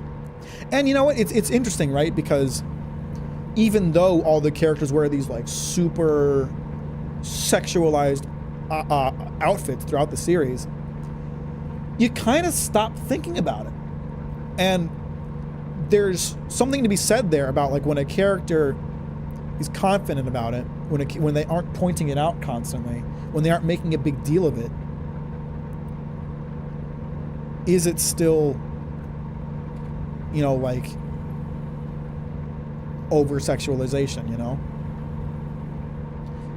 It's not as like sexy, for lack of a better word. It's not as like gratifying because the characters in the story aren't constantly freaking out about it and be like, oh my god, look how hot she is. It just becomes normal. It just becomes like, okay, this is fine. And this is, you know, sometimes people take the way I view female characters in anime to think that I don't like fan service and stuff like that. And that's, or I don't like characters being sexualized. That's not necessarily true. The problem I have is when the decision to do that kind of thing hurts the story, when it hurts the presentation. Going back to Mitsuri being the strongest example. You know, Mitsuri is like a hot character in Demon Slayer, but it runs counter to who she is as a character. You know, like she's not allowed to have muscles even though she's the strongest girl. Her whole design, her entire character is designed around like being hot. And it hurts her writing. That's why I have a problem with it. And it's, you know, like the old example of like when characters in anime like wear super over-sexualized outfits, but don't like when people view them, you don't like when other characters view them in like a very sexual light. Like, you know, Yoko from Gurren Lagann being a great example. I love Gurren Lagann. It's one of my favorite anime. I hate Yoko's design. Because like she's like, if anybody like looks at her with like an inappropriate gaze, she's like, how fucking dare you? But at the same time, she's dressed like that. You know, she's you know, has this fucking horrible design that she herself doesn't seem to like. So it's like, why aren't you more bundled up, Ryoko? Boa Hancock does well. So like that's a great example. If we look at characters, it's something like in characters in like One Piece, I think it's fine for characters to be designed that way if it's like part of their character. Nami is also a great example. Oda does this a ton with One Piece characters. If a woman is going to dress super sexually, if a woman is going to like be super hot as part of their design, make that part of their character. Make them like use their sex appeal to their own advantage, like Nami does, where she like tricks people by you know, appealing to their attraction towards her. Make them like Hancock, where her physical attractiveness is part of her like power. You know, make it like that. Don't make it like, don't you look at me in a sexual manner while 10% of my body is covered by clothes I chose to wear. Don't make it like that. Make them proud of it. Make them confident about it. But then there's Rebecca. But that's the thing, Marco. I'm not saying every character, but I'm saying One Piece does this a lot. I'm not saying it does it every time, but there are plenty of characters in One Piece who are sexualized, where it's a part of their character, where it's a part of their writing, and I think that's a good thing. I am not defending the design of women in One Piece. I do not think it's a great aspect of One Piece. I agree with that. I'm just saying, like, if you're gonna have super over-sexualized characters, work with that. Make it part of the writing.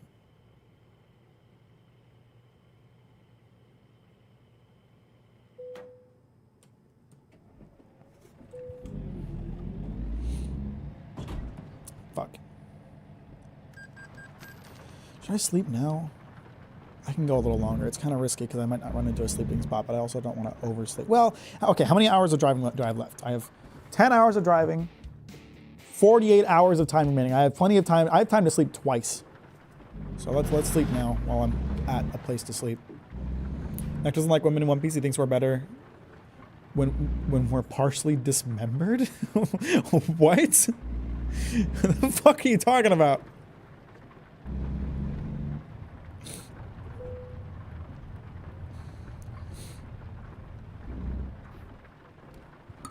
What are some characters, examples of characters who are sexy but it's integrated in their personality? I pick Yuzuriya from Jigaraku. I don't know anything about Jigaraku. Faye Valentine from Cowboy Bebop.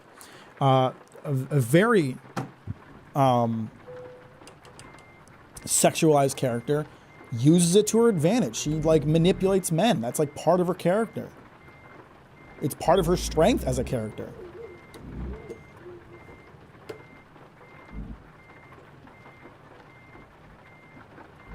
Multiple pieces as opposed to being in one piece. God, your jokes are always just so confusing, Green.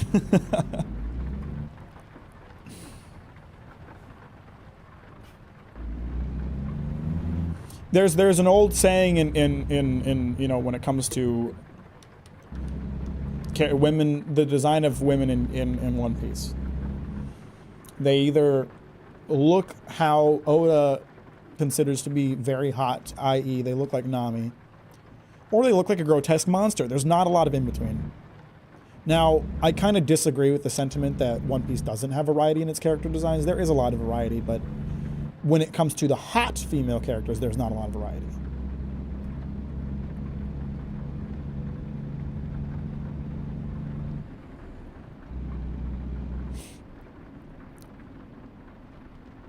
When Makima counts, she does use her sexuality to manipulate her underlings. Absolutely, absolutely it does. Makima fucking groomed Denji. There's no other way to put it. She groomed him. He's a minor. Makima groomed Denji so she could, achieve her goals. Absolutely, she's an example of that. Now, it's done in a very malicious way, but that doesn't mean it's a bad thing. Now, not to say that grooming's a good thing. You get what I'm saying, though. Like, I'm not saying that, like, her using her sexuality to groom Denji, like that's a good usage of that aspect of her character.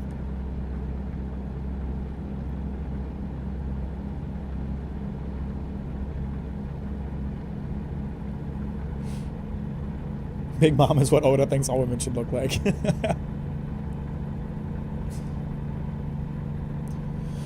Character using her beauty to her advantage, isn't that literally just a femme fatale? No way I spelled that correctly. To be honest, I'm not like super researched on what a femme fatale is, so I can't really comment on that.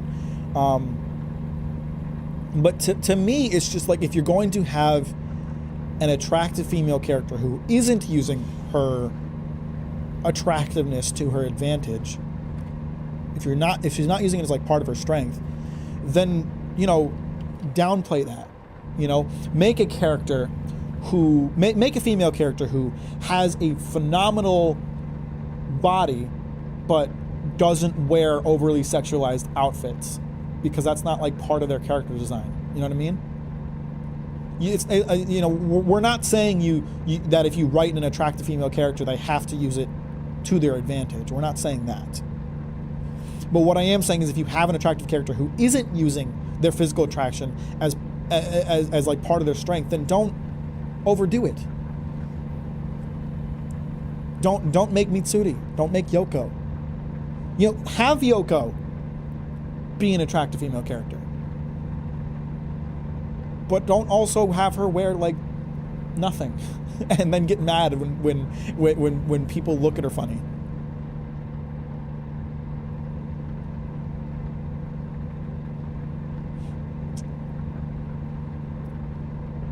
Beautiful Dangers. I think Faye Valentine, as you mentioned, is a perfect example of the archetype. I think so too. But again, I don't want to comment on it too much because I haven't researched it a ton. Frankie would be a femme fatale.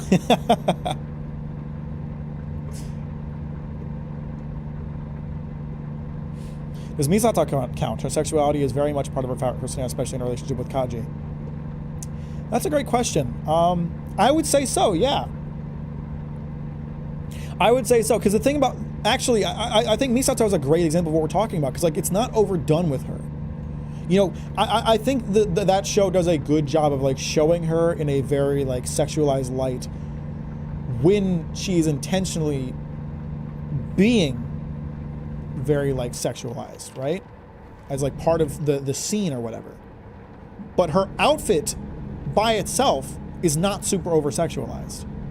It's just kind of an office outfit that with a skirt, it's not that bad. It can be very sexy when she wants it to be, but it isn't necessarily okay, chill, bro. You know what I mean? And you brought up Frankie, and I actually think Frankie's a great example too.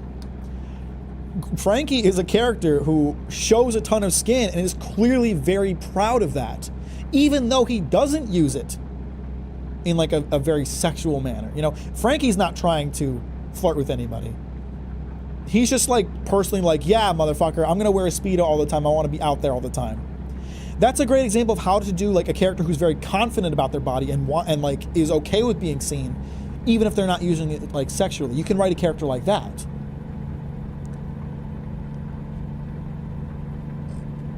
I think Misato is a bit of a different case. Her sexuality is not extreme. It's her personality trait rather than an inherent aspect of her design, and when she's contextualized, it pays off. Yeah, what I said, basically.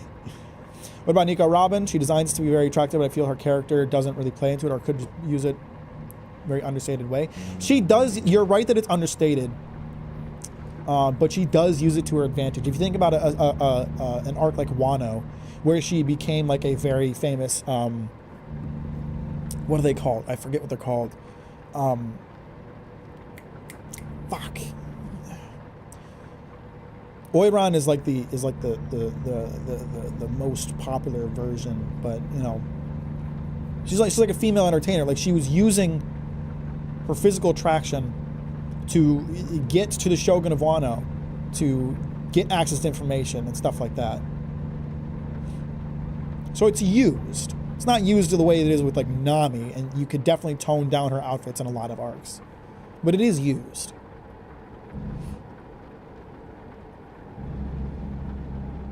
Shipping Ryuga x Mako is ethically correct. It's canonically correct. They went on a date at the end. Ryuko's gay. You can't tell me otherwise. On Misato, I 100% agree with what you said about Misato. She's sexual when she wants to be, but it's done very realistically, and it's not just for the sake of fan service. Yes, absolutely. That is the main number one thing. That is the number one thing. If it is being done purely for fan service, I think it's a bad thing. If it is done purely to gratify the audience, I think it's a bad thing. If it's, you know, because generally speaking, if it's being done that way, it hurts the writing. Again, Mitsuri from Demon Slayer, she is overly sexualized for the sake of appealing to the audience rather than as an aspect of her character. It hurts her writing, so it's a bad thing. Fan service is not necessarily a bad thing as long as it plays into the story, as long as it plays into the character. But if it's purely for the gratification of the audience, I think it's a bad thing.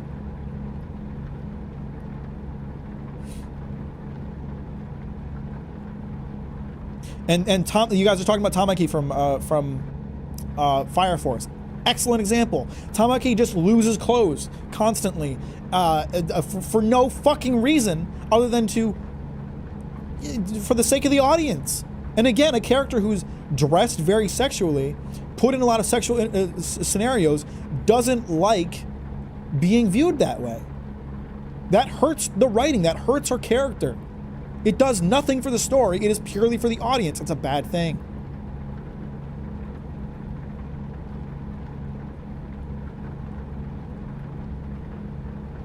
The only positive I can say about her is that at least she has an ending, although bad, instead of an endless content mill. What, Mitsuri? Oh, story. The entire story. That's true. The one good thing you can say about Demon Slayer is it's short. It wraps itself up eventually. Except fan service when there isn't any important narrative going on. Fire Force Season 1 loves doing the opposite, putting boobs and yacht in my face when something very important is going on. Yeah, it's a detractor from what's going on too. That's a big problem too. You know, people like to, when you bring this topic up, people like to be like, why do you care about sexualizing fictional characters? It's not like they're real to be upset about it. That's not the problem. That's not the problem. It's just that, like, everything in a story, every decision that a writer, every decision that an author makes should be in service to the story, not the audience. If fan service is there purely for the audience, that's not adding to the story. That's detracting from the story. It hurts the story. It hurts the characters. That's a bad thing. Again, like someone criticized me once, and they were like, "Aren't you doing the same thing with the guys from Vinland Saga? Aren't you like sexualizing them because of their big muscles?" They have giant muscles as part of who they are as characters. They have giant muscles because they spent 3 years knocking down an entire goddamn forest. That's part of their character. It's part of their character design. It's in service to the story, not in service to the audience. So yeah, I'm going to appreciate their goddamn beauty. There's nothing wrong with that. There's nothing wrong with appreciating the beauty of a character.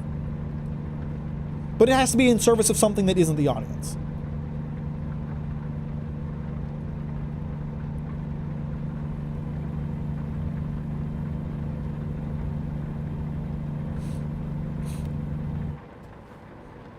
Himeno also counts. She's raunchy and stuff, but it's clearly part of her character and it's done right. Absolutely. Absolutely. Himeno is a character who has a lot of fan service going on. Himeno is a character that gets put in a lot of sexual scenes. That's part of her character. She's shown to be like, man, I like Aki because he's hot. She's shown to be like, just likes sex and wants to have sex, great, cool. I'm happy for you, Jimeno. I don't mind seeing you in a sexualized a scenario because clearly that's part of your character. That's fine. Chainsaw Man has a lot of great examples. You guys are talking about Kobeni in the chat. You know, we have Reize, again, uses her sexual appeal to get in close with Denji. Kobeni doesn't do that. Kobeni doesn't want to be seen sexually, so she wears, you know, she's a very reserved character. She doesn't get put in sexual scenarios. She doesn't, you know, present herself very sexually. She doesn't, you know, you don't see that.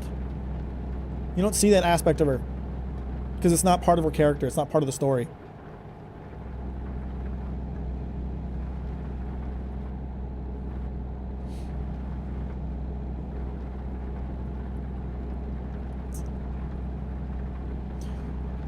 That said, you know, when you guys are talking about stuff like, you know, when the fans are sexualizing characters like that, I don't necessarily think that's a problem because the fans are allowed to do whatever they want, and if they want to draw porn of a character that they think is hot, even though they're not put in sexual situations, like whatever, man. But fuck, I have to cut some people off here.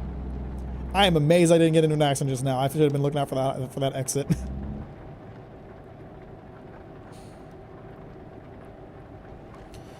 Found it so moving how Denji turned her down despite his constant expression of his desire because he's relevant to learn from his mistakes. Yeah, that's the thing, right?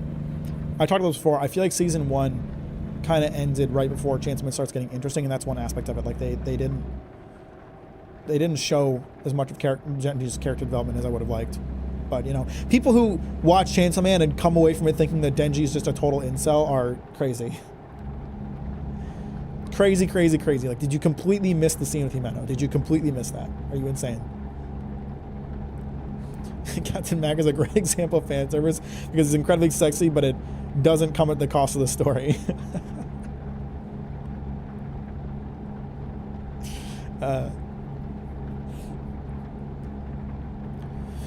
Woman Alchemist has practically zero sexualization of female characters, mostly just female fighters who are badass and well written because it's written by a woman. I don't necessarily think it's a symptom of being written by women, but yes, you're right. You're absolutely right. And then you have a character like Olivier. Olivier in Fullmetal Alchemist, a fantastic character. She's shown to be very physically attractive. And there is a scene where she uses that to her advantage to convince that one guy, I forget his name, but like to get in close with him so they can discover what their goals are. She's not a character that flirts with people. She's not a character that like is super sexualized, but she uses her own physical attractiveness to her advantage when it benefits her. Great. That's a great thing. Now, I do have a bit of a problem with Olivier because, again, she's a character who's very physically strong who doesn't have big muscles, which is irritating, but whatever. At least she's going to use that to her advantage.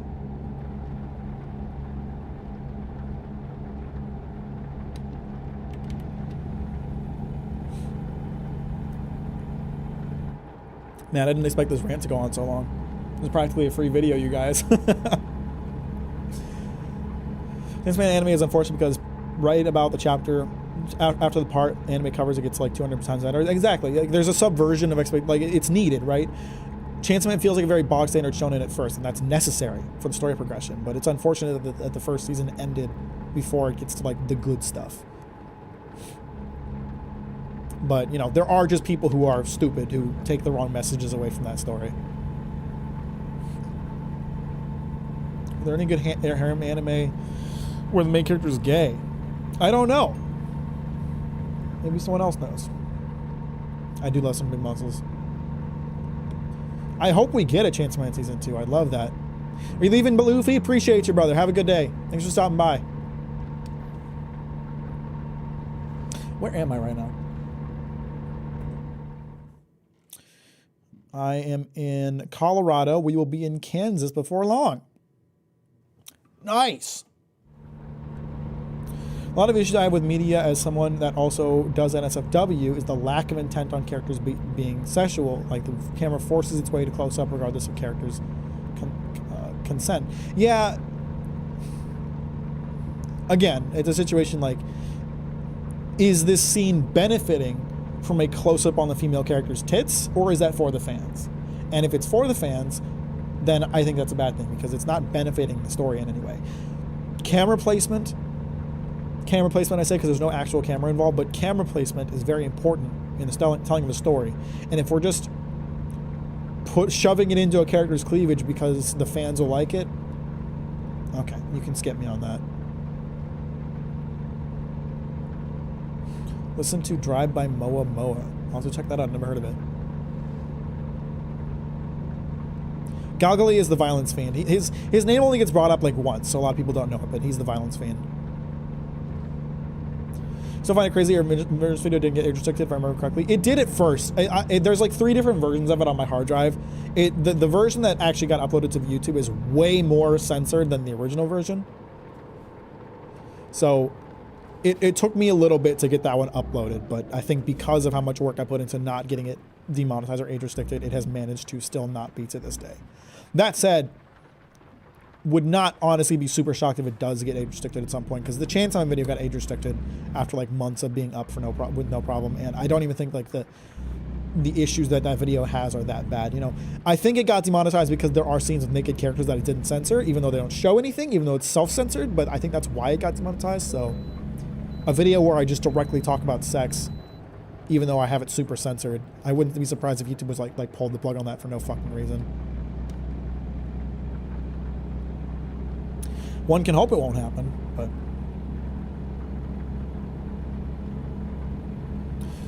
fan service as it's popularized is some of the worst trope anime in Hollywood alike. Chainsaw Man is the best example by far because the characters are allowed to have agency. Yeah, it needs to be, again, like everything in a story should benefit the story in some way. You know, I talked about this briefly in Demon Slayer. You know, if you choose to have your story written in the Taisho era, why is it written in the Taisho era? What is the purpose of that? What benefit is there to the story? What reason are you doing that for? A problem I have with Demon Slayer is that it can be set in any time period, because the time period it's set in does not do anything for the story. The setting of a story should have a reason for it. There should be a reason it's set during a certain time period. There should be a reason it's set in a certain location.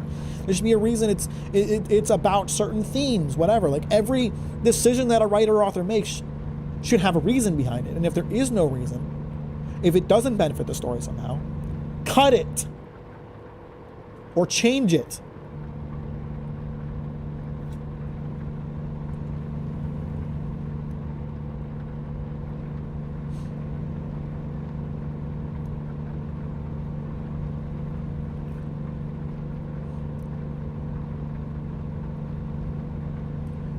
Fullmetal Alchemist Brotherhood is worse than the original anime. I mean, you know, I disagree, but it's entirely subjective, so whatever. In fact, Mappa finished the Chainsaw Man season right before Reize is so sad. It had to have done 26 episodes before JJK. Why stop right before who I consider the best character appears? Well, I mean, you know, the thing you have to realize is that it's not up to Mappa. Whoever commissioned the anime from Mappa decided they only wanted to pay for 12 episodes. That's not up to Mappa.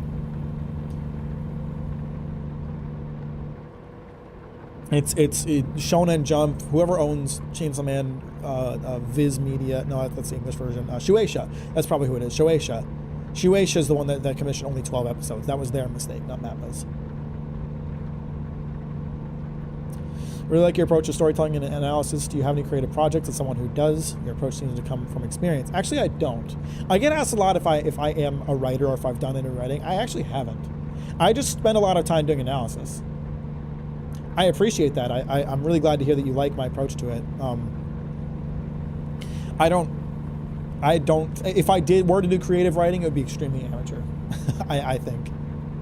I don't have like ideas for stories. If I did, I might write them, but I don't have ideas for story. I just like talking about these things. I like thinking about them. I like evaluating them. It takes place in the Taisho era because Gotoke said so. I appreciate you bringing them back.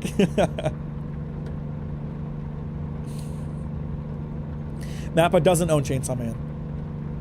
Mappa owns their one season of the Chainsaw Man anime, but when an anime gets made, the people who own it are still the author and the publisher.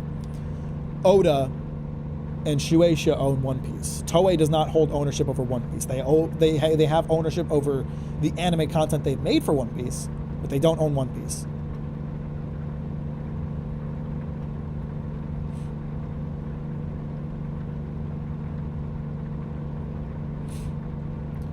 You have a very nuanced and mature perspective on art. I don't know. I guess I spend a lot of time thinking about these things. I like to think about like why decisions are made in stories. I like to think about like what is the decision? Why was this decision made? What is the reason behind this? And if I don't know, if I can't figure it out, then I generally look at other resources to try to determine it and see if it can help me to understand it better. You know, I've taken a lot of inspiration from Joseph Anderson. He does video game analysis, but he focuses a lot on writing, and I love hearing him talk about writing because he is a writer. He's very intelligent about writing, and I think a lot of how I analyze writing has come from watching his videos, because I didn't put a ton of thought into it when I was younger, but nowadays I do.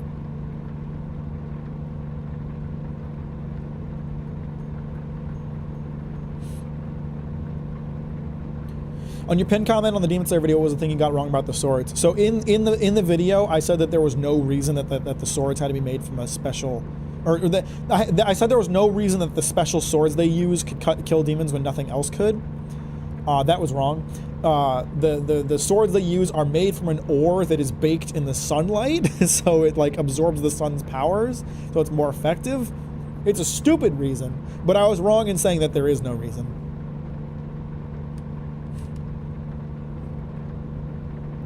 Did an anime or any show movie introduce you to a song or band that you now love? Kipo and the Age of Wonderland Wonder Beats introduced me to my favorite song. Now You Know My Name by the Evolutions. I listen to a lot of soundtracks and OSTs. I really love the Chainsaw Man soundtrack. So this is not like an answer that relates to bands or anything like that. I guess okay. There's a lot of anime that I like picked up a band from like watching the opening.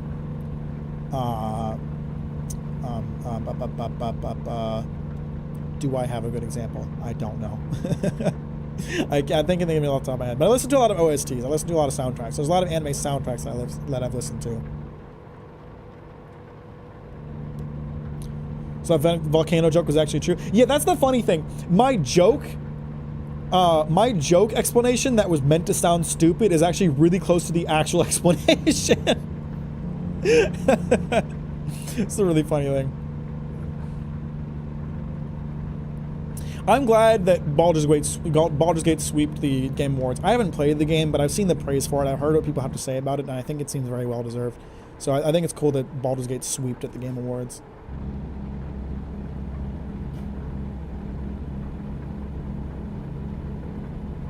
Hollow Knight OST in the last video was really appreciated. I love the Hollow Knight OST. I really need to actually play the game, but I've used Hollow Knight music in like 3 or 4 videos at this point. The metal absorbs the sun. Could I just get a really bad sunburn and become untouchable? Yeah, that's the thing. It's really goofy. It's really dumb. It's also shown to be total bullshit because like there are characters who defeat demons without the special sword, so you don't have to use that sword. They just pretend you do. There's also the sun breathing thing. So I talked about in the video how there's no reason behind why sun breathing is the strongest. It's just kind of like, oh, this one's stronger because it's hard to do or whatever. And there's a lot of people who have tried to explain that away by saying like, well, obviously it's stronger. Demons are weak to the sun, and it's like, okay, that's nonsense though, because again, while we're never shown or told explicitly in the story, the author did explain that the like elements coming out of their swords, like the water or the fire, that's not real. So sun breathing being stronger because demons are weak to the sun is nonsense, because it's not like their swords generate sunlight. That's nothing. That's not an explanation. It could be an explanation for why it's named that way, but not for why it's so strong. How dare you use OST from a game you didn't even play? I do that a lot, though. I do that quite a bit. Listening shit out of the Grand Finale from Bowser's Inside Story and Final Destination from Smash Bros. I forgot how fucking good it was. Dude, Grand Finale is a phenomenal song. I love that song. I feel like that's one of the first songs in a video game that I like consciously thought, like, holy shit, this song's awesome. I don't think Tears of the Kingdom should have one best action adventure game. Like, great game, but not the best of the year. I actually don't remember. What were the other nominees? I would have, before I commented on that, I would have to see the other nominees because I don't remember.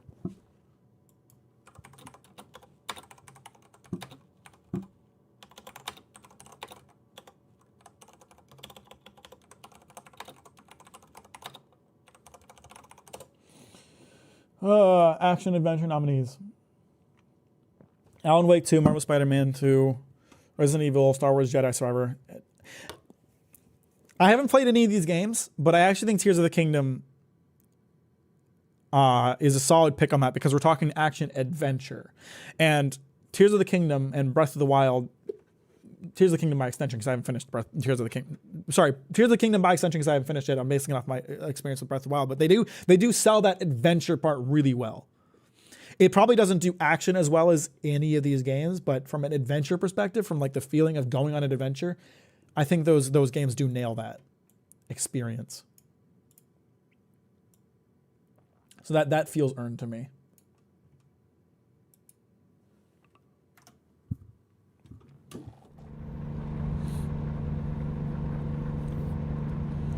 Bowser's Story is a game that is too good to be true. I actually finished it weeks ago. That final boss is fantastic. It is a really good game. I loved those games. I loved those like Mario and Luigi RPG games. Superstar Saga is like one of my all-time favorite games. I have played that game dozens of times, literally. Partners in Time, great game too. Bowser's Inside Story, really good. After that, they kind of fall off. Dream Team was kind of shit. Never finished the Paper Mario one.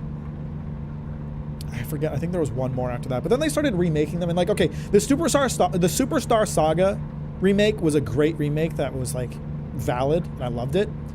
Bowser's Inside Story did not need to be remade. Bowser's Inside Story, it was like, that game was made in 2009 and they remade it in like 2015, 2016. That game did not need a remake. You could tell they were hemorrhaging cash at that point because they were like, that was a desperate cash grab, and it sucks that studio got shut down. But, you know, this is what I was talking about before. Like, this is why you don't lean so heavily into like making your game super gimmicky. Like, they kept leaning into these gimmicks and the game got less creative and less interesting. Like, one thing I really love about Superstar Saga is that it does not take place in the Mushroom Kingdom. There's so many interesting vistas. There's so many interesting areas. There's so many interesting enemies and characters in the Bean Kingdom in Superstar Saga. And then you play Partners in Time and Bowser's Inside Story and Dream Team and the Paper Mario one, and every single one of them has like you fight Goombas and Shy Guys, and then the character and the enemy designs got less interesting and they got less varied. Superstar Saga is my favorite because of how unique and how different it was. Cackletta too, like you don't fight Bowser in Superstar Saga, you fight Cackletta.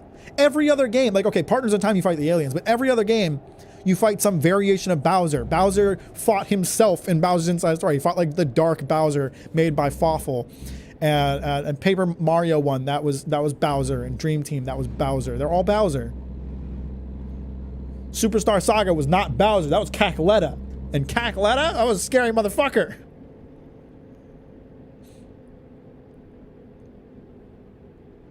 So that I love those games. It sucks that they got so much less creative over the years, and it sucks that like that studio it sucks that Alpha Dream shut down because they weren't getting sales anymore.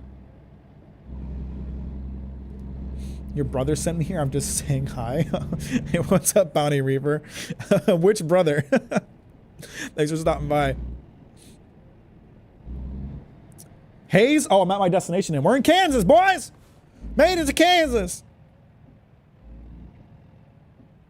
We make another video about a game instead of an anime. Yes, I absolutely will. I want to make some video game related video, I say, next year. I really, really want to. Because I have a lot to talk about when it comes from games.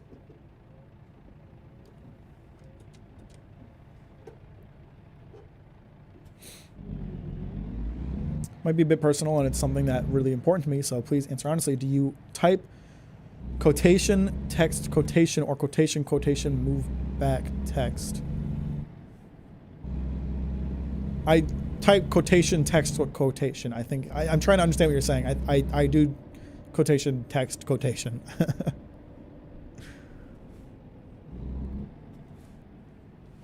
We made it to Kansas, fellas! Woo-wee! Oh, what's up, Holden? Hey guys, my little brother's in the chat.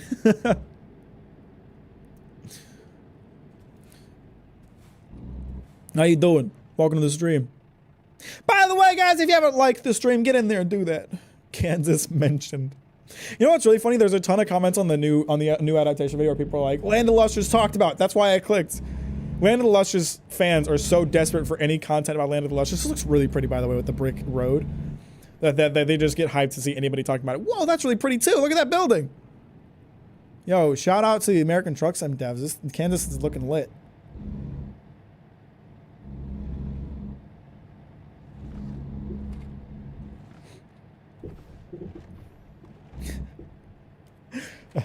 If only Kansas was real. One of my favorite anime is called Kaiji, but it's hard to recommend because season 1 is inexplicably in 480p, even on Crunchyroll. That's so weird.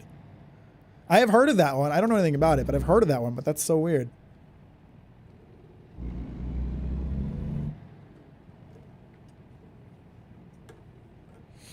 My favorite part of the stream is when Captain Mack from the hit show Captain Mack said, "What the hell is Kansas?" Bravo, Vince. All right, where do we need this? Oh, that's a pain in the ass spot. I'd rather park it here. Shit, I actually slipped into neutral. Let's get it. Let's park this goddamn truck, motherfuckers.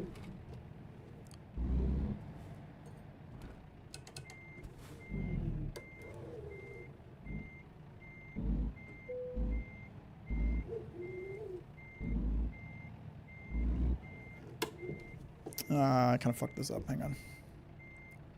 It's all right. I can fix this. Knife it a little bit here. And we turn back in this way. What am I driving up on? I don't know. Some kind of curb. I might need to redo this. This is a very poor parking job. I'm unbelievably embarrassed. Kansas is the place where cowboys existed, right? Not really west enough, but I'm sure there were cowboys.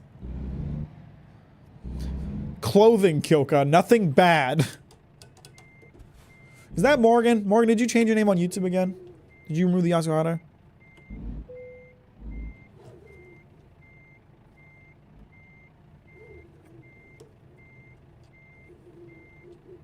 Kansas analysis video win. Yeah, Kansas is kind of mid. I don't think I've ever driven through Kansas, to be honest. I drove through Nebraska, which is north of Kansas. Shit was boring, man.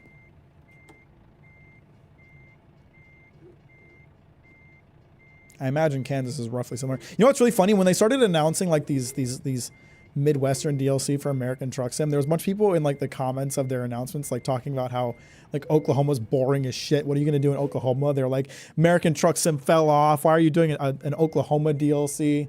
Shit like that. It's kind of funny. They're like, what are they gonna do? You know, are they just gonna skip past this section of the country? What are your favorite non-anime anime? Things like Avatar, The Boondocks, previously mentioned Kipo, etc. I love Avatar. I watched like last year or earlier this year, Avatar and Legend of Korra, which I've never seen Legend of Korra before, and I actually really enjoyed it. So those are pretty high up there. Imagine a travel YouTuber who reviews his experience like a book or a video game. The world building is nice, but there's a lack of player input. I would totally do that, man. I would love to do travel. If I like have money later in life, I would love to do travel vlogs. Like if I can ever do a trip to Japan, I would love to do a travel vlog and make it like a second channel thing. Kansas mid, not every city has to be so complicated. Oh, that's really funny. Emails. What emails do I have? New special transports, used trucks for sale. Used truck dealership. That's kind of lit. You like Korra? That's a hot take, not gonna lie. I mean, there's things I didn't like about it, but it was an enjoyable show. I don't think it was like, people convinced me that Korra was like shit. You know, all the discourse around Korra, people convinced me that it was garbage, but man, like the first season of Korra is really strong. First season was really, really good. And generally, like, you know, even if it's not on the level of Avatar: The Last Airbender, I still think it was quite good. There are things that I didn't like about it. It wasn't perfect, but I enjoyed it a lot overall. I actually really like how they approached that story, being very different from Avatar: The Last Airbender, where they're like, okay, they're like, okay, you know,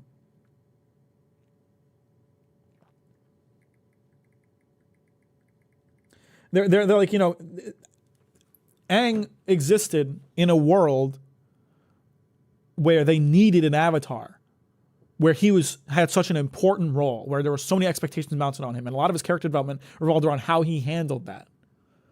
Korra had the opposite experience. She existed in a world where the avatar was arguably less needed than ever. And she was constantly trying to find her place in that world. She's constantly trying to find her purpose as an avatar in a world that doesn't need an avatar. I really liked that.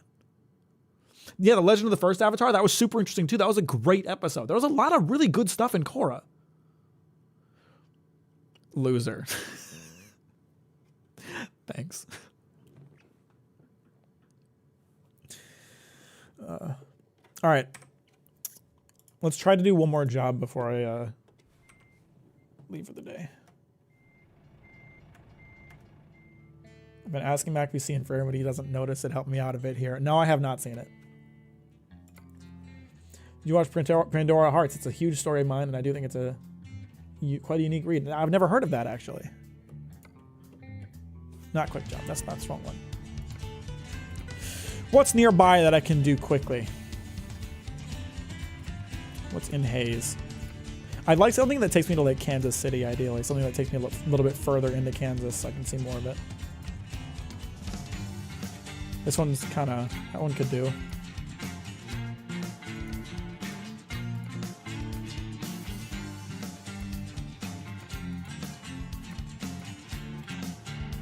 Perfect. This one takes me to Kansas City. Dried fruit to Kansas City. Let's get it. All right, I have to hit the head real quick, so I'll be right back. By the way, I have to warn you right now. I know we've gotten this thing going where I show the copyright protection boys every time I leave to go to the bathroom. I think the copyright protection boys were what was causing OBS to crash. So I have taken them off of OBS, and I'm not gonna be able to show them. I don't know if it fixed it, but I'm just saying we're 2 hours into a stream and it hasn't crashed once. So, all right, I'll be right back.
Okay, I'm back.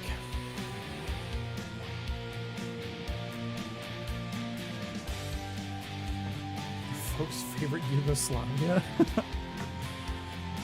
I'm glad to hear you're liking the stream, Jovanio.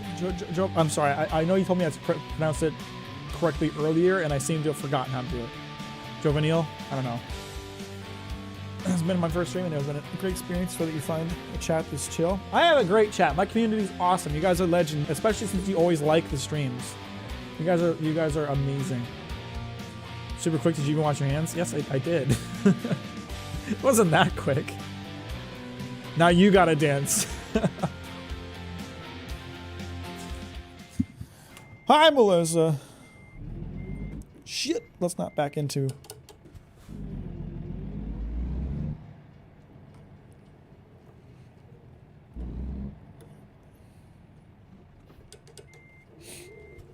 You can call me Jova. Alright, Jova works. Jova's easy. So with the pronunciation of names, you said my name wrong the whole time. I don't know how to pronounce it. I see Iki. Or Ike. Spelled out phonetically. West Virginia is the best US anime. The Mothman arc was so good, bro. Man, I don't know. I'm a bigger fan of the Oregon arc. The serial killers were super compelling antagonists. I don't know if you guys know about this or not. I know this is an Oregonian. I'm not really an Oregonian. I've only lived here 2 years, but I consider myself an Oregonian because I love it here. There's a ton of serial killers from Oregon. A lot of motherfuckers in Portland killing people. It's crazy.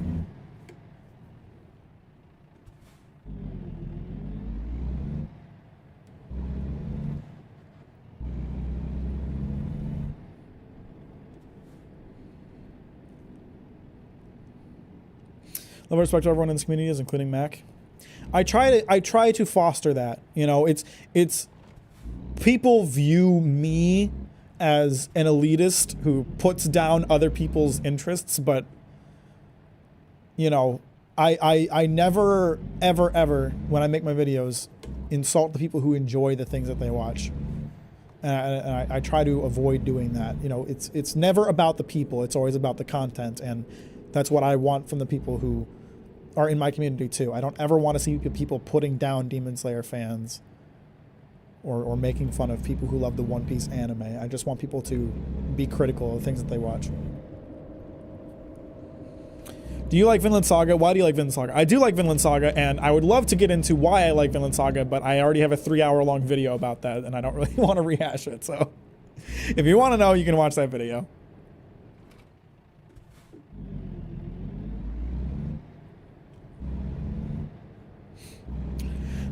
Mac, I consume one isekai a year. Am I risking an overdose or am I within a safe dosage range? I would put that probably like 1 every 2 years, just to be safe. Florida arc was easily the most influential. The plot twist, glorious art, and overall risk-taking changed how other manga think about climax. I don't know, man. The Chicago Fire arc goes hard. Pretty crazy one.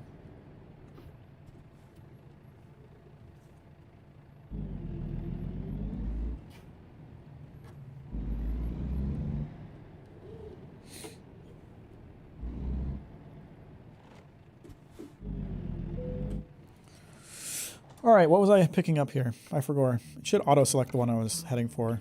Perfect, taking me to Kansas City. That's exactly where I want to go.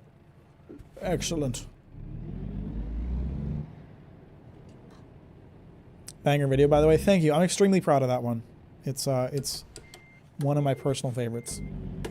I always like your stream, Captain Mac. Thank you. You're a legend. Everybody should be like old Joe and like the streams.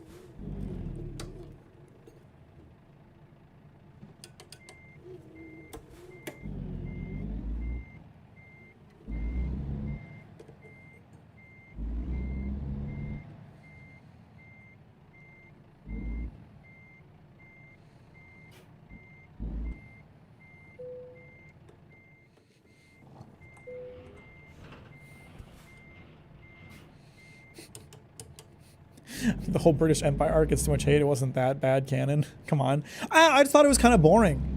You know, like you look at other stories from around the world. You know, we talk about like the multiple crusade arc, and it's just so much more interesting than the Revolutionary War arc.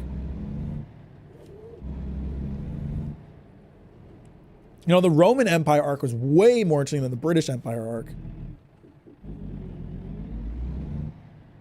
I'm a massive Godzilla fan and it isn't out in the UK yet. Oh, I'm so sorry.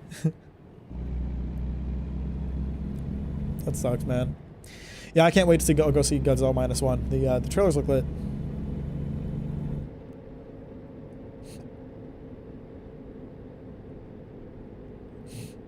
I really I have to watch some isekai, just for my own good as someone who talks about anime, just for my own awareness, because I don't think I've watched a single isekai. There are ones that people will mind games into retroactively being isekai, but anime that actually advertise themselves as isekai, I have never watched one.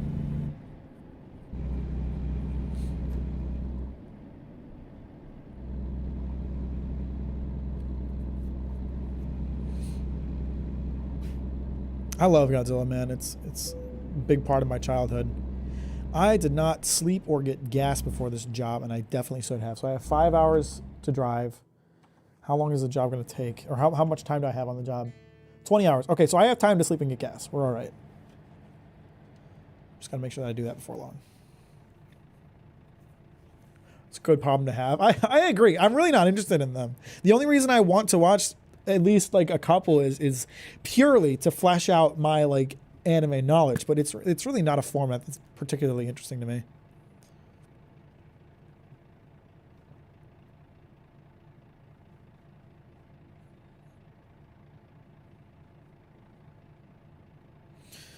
I would watch a Mack guy where he just criticizes all the plot holes of the adventures he goes on. It's a really funny concept. Dip a toe in just to articulate why you're indifferent. It's a good idea. Cretaceous arc.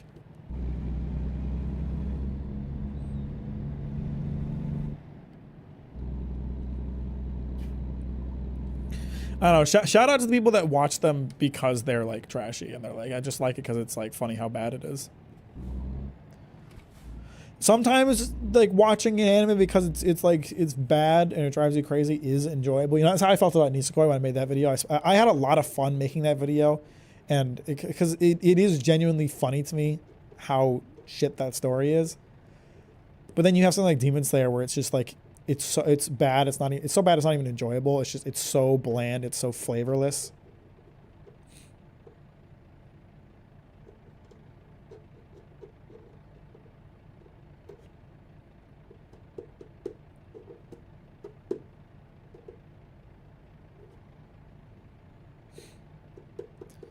I watched a bunch of isekai because I had free time, and I still feel like the older isekai with female main characters like Escaflowne are still the best. I never even heard of that.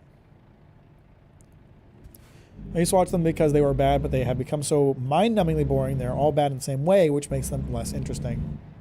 Yeah, it feels like they just exploded, man. It feels like there was a couple of them, and then it was every other week there's a new one. Never found myself driven isekai due to the story. Some of them just have a few characters that grip me, and then it's 50-50 coin flip whether I keep watching them or just drop it. Interesting. So there's a hot character that you're interested in, basically.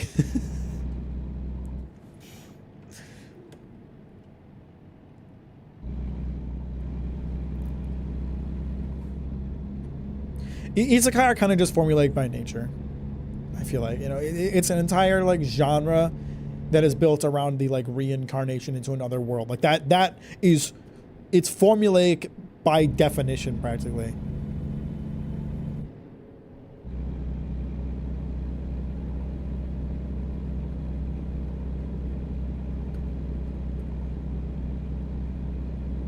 Little sauce never hurt nobody. You got that right, Paul.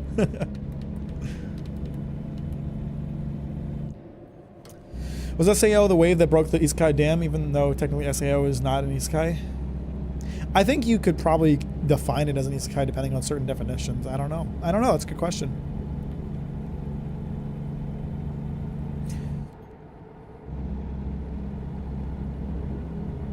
I don't ironically watch a historical anime about the Fourth Crusade from the Byzantine point of view to them it must have seemed like the end of the world. I really find myself really enjoying kind of historical anime, you know, like I talked about my love of Golden Kamuy. One of the things I love most about Golden Kamuy is how much it educates you about the time period it's in. It's, you know, it's a history that I, as an American, don't know anything about. I don't know anything about the Russo-Japanese War. I don't know anything about the Meiji era. I don't know anything about the Ainu people and how Japan tried to suppress their culture, because I'm an American and I got taught American history. I didn't get taught Japanese history. So I love Golden Kamuy because it teaches me about this culture, about this history that I know nothing about. And, you know, it's the same with Vinland Saga. Like, I know about Vikings, but I didn't know, like, the truth about their culture. And Vinland Saga, you know, one thing I love about Vinland Saga, you never see in Vinland Saga a Viking with a horned helmet, because that was not a real thing. That's not something they did. It's very historically accurate in that sense.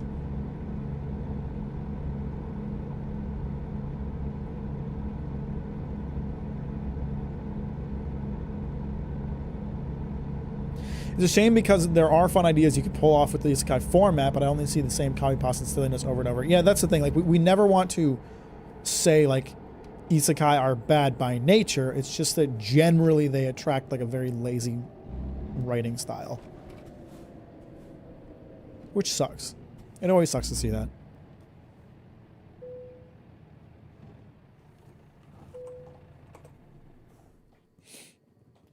I don't know how much medieval history you know, but the Fourth Crusade was when Catholic Crusaders destroyed the Orthodox Byzantine Empire and sacked Constantinople. I would love to see an anime about the Byzantine Empire in general, you know. Byzantine Empire was a very fascinating part of history. And same with the Roman Empire. Any of the empires, really. Empires are fascinating, even though they're generally not good.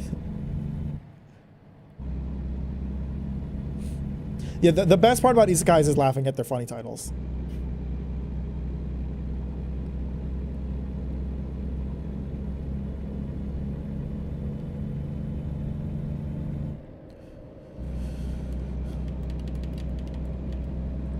Conceptualizing a comic about a dude named Dugan in the apocalypse who just sat on his ass in a trailer and eats dog food. Sounds lit.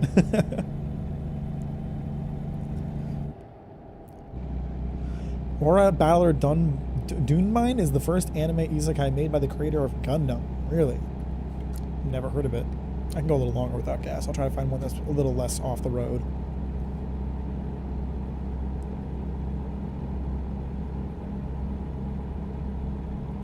By the way, and this is not related to the current conversation, I was just thinking about how pretty that sunset is. They've done a lot of work to make this game very pretty. And especially, like, the game came out in, like, 2013, I want to say. They're working on new state DLC constantly. They're constantly working on, like, putting out new states. Like, there's a new state, like, twice a year, I think, at this point. But they're also, something really cool they're doing is they're reworking and updating old parts of the game that look dated now. Like, they did a whole rework of California, which was a game that was a state that was in the base game, and they're like reworking New Mexico right now. I think that's really cool that they're going back and updating things with no monetary incentive.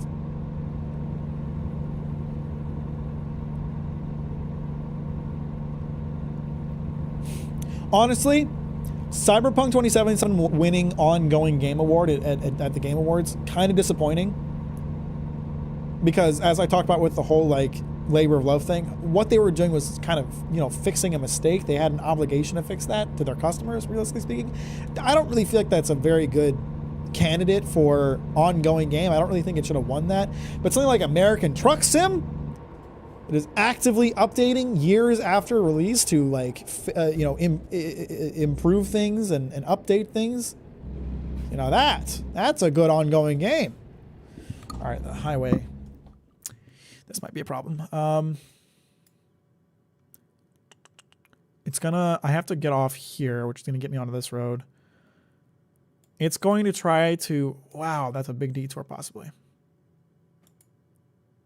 It's gonna try to put me back on the same road, which means I'll just hit the construction again. This adds like 2 extra hours. I'm sure I have time for it, but that just sucks. That construction got in the way. How much time do I have left? 8 hours. So we're good. We're good. I have time to do this detour. It just sucks that I have to do it. Or I could do that thing I do where I try to just skip past it. You think I can do it?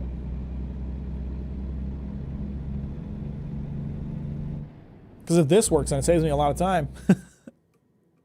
I think I might just be able to drive past the construction. Hopefully there's not like a helicopter landed on the highway down the road. Because if there is, it's going to be hard to get past that. But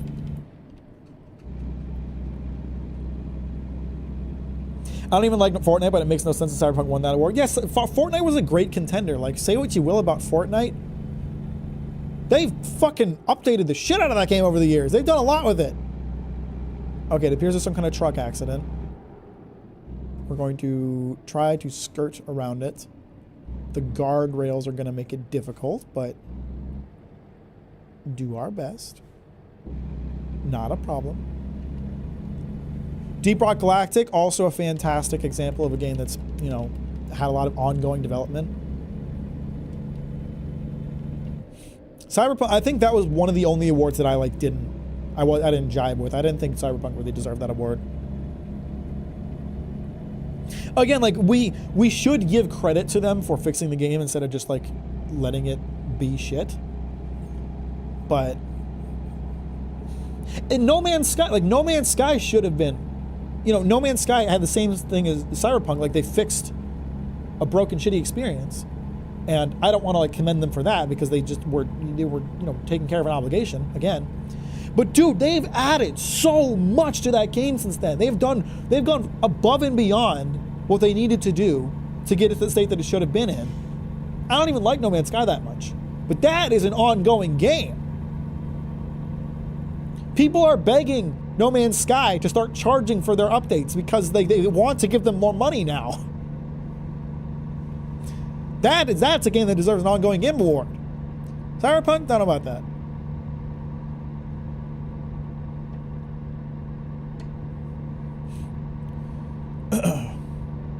American Truck Sim is $4.99 on Steam right now. It's on sale because they just dropped a new state. Every time they drop a new state, they put it on sale. Fortnite has a life cycle of being calm, then getting a bunch more attention, and it's seen as cringe and then calms down again. I don't personally like... I've never played Fortnite. I don't have a strong interest in playing it, but like, you have to give them credit for what they've done with it. Like, especially with like the visual update they did last year. The game looks incredible now. There's a ton of content in it. There's a ton of different things to do and play. It's, you know, back in the day, I did think it was a very stupid game, but now I think it's a very enticing game. I can see why people are so into it. I might have to pick it up at some point or play it at some point. Again, if they do a One Piece collab, I guarantee I will play it, but I just hope another 10 years of development for No Man's Sky can somehow make it fun. I just think it doesn't appeal to some players, including myself. When I'm playing a game about exploring space, I don't really want it to be a survival game. No Man's Sky is like a survival base building game. That's not really...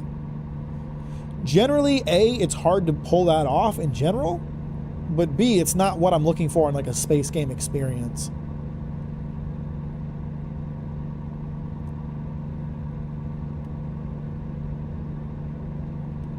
So, you know, I don't think No Man's Sky will ever be a game that's enticing to me, but I still give it massive credit for what it's done, and for, you know, for the people that it is fun too.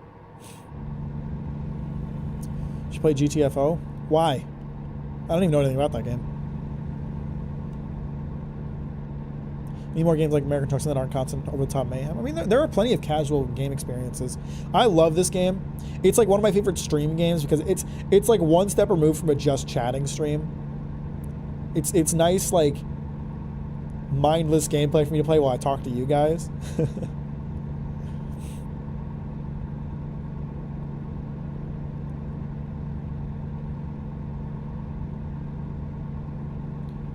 It's just very shallow in that regard anyway. It just feels like a moving wallpaper game.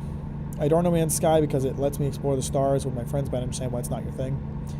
Yeah, and yeah, that's the experience that I want. I want that like exploration aspect. I just don't want all the survival aspects. I just don't want the like collecting plutonium. Fuck, I crashed into that truck, my bad. I don't want like collecting plutonium every 5 minutes. I want to just like buy fuel at a station because it's set in a distant future where people have spread across the stars, so let's not make it a survival game. I don't know, but I feel like you can do that exploration, you can do that like exploring the stars with your friends without making it like a survival game. And that's the thing too, like again, I recognize this is just a format of game that does not really appeal to me. Oh, Jesus Christ. Why the fuck did you... The game just like alt-tabbed itself and I almost crashed into something that was bad. Again, like I like survival games are... Survival and like base building games are very attractive to a lot of people, but for me, it's really just Valheim. Valheim's like the only survival game that I've like put a lot of time into. For the most part, like survival base building stuff does not really appeal to me. So No Man's Sky inherently doesn't appeal to me.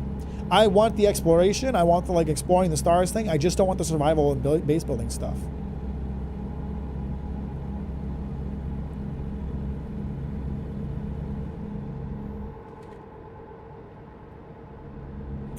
Do you need the wheel to stuff? No, you can play this game with a controller, or you can play with mouse and keyboard. I just personally have a I just personally have a wheel for it.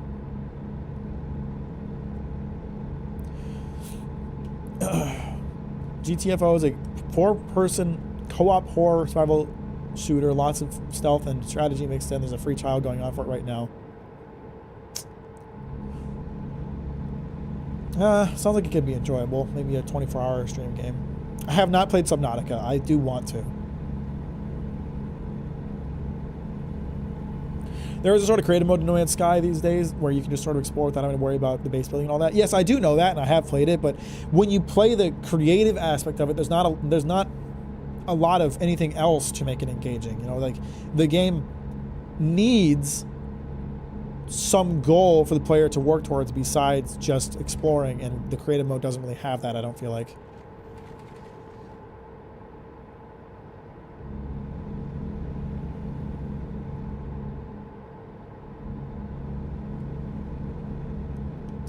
Yeah, by the way, so today, Saturday, next week, 1 week from now, December 16th, we're doing a 24-hour live stream. Ton of multiplayer, ton of co-op games in that, including Lethal Company. We're doing Lethal Company at some point. So make sure y'all are here for that. And on Wednesday, I'll probably be playing the new God of War update, so...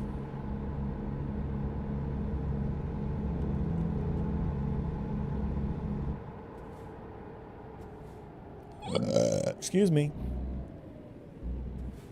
Did I get gas at some point? No, I did not. Still gotta do that.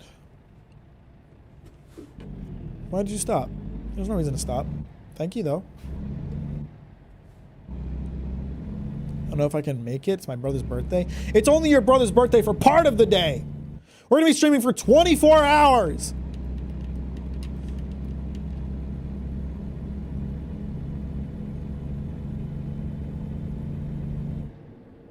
I'd love to be smoking buddies and have big freighter fights with my friends in space. I guess. I don't know, like, the like, space battles don't super appeal to me either, because I feel like no space game has really nailed how to do... Well, okay, not no space game. Everspace 2 did a good job of nailing, like, space combat, but most space games, like Starfield and Elite Dangerous and Star Citizen and No Man's Sky, I feel like the space combat just doesn't feel good to do.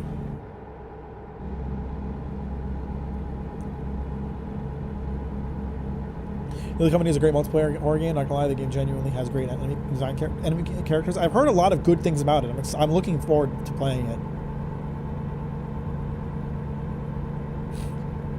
I'm looking forward to it. I've been avoiding any content related to it. I've been avoiding any videos on it because I don't want to like spoil myself on what to expect.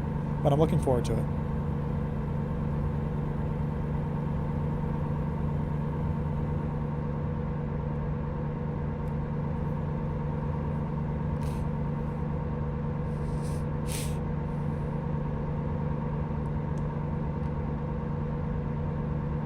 By the way, haven't really said anything about it, but I have really been enjoying driving through Kansas. They've done a good job with this DLC. Of course they have. They're honestly, like, the American Truck Sim guys, they fucking kill it. People were like, how are you going to do an Oklahoma DLC when Oklahoma's boring and shit? The Oklahoma is beautiful in this game. And so is Kansas. They did a great job with Kansas. The thing that people forget is that this is a micro version of the U.S. You don't have to have the long stretches of nothing. You can focus on the cool parts of the state.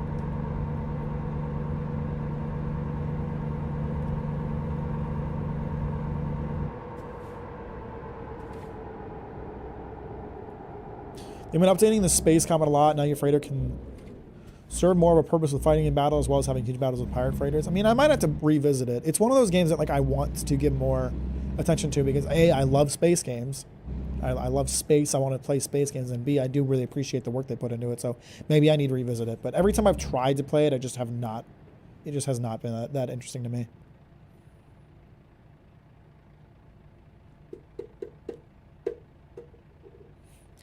When we have more KH4 news, give us the inside scoop. Mac, what the heck is KH4?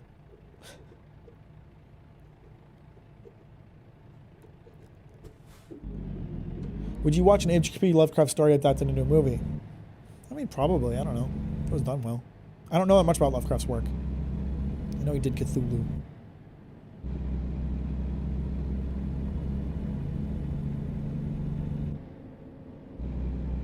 Kingdom Hearts 4.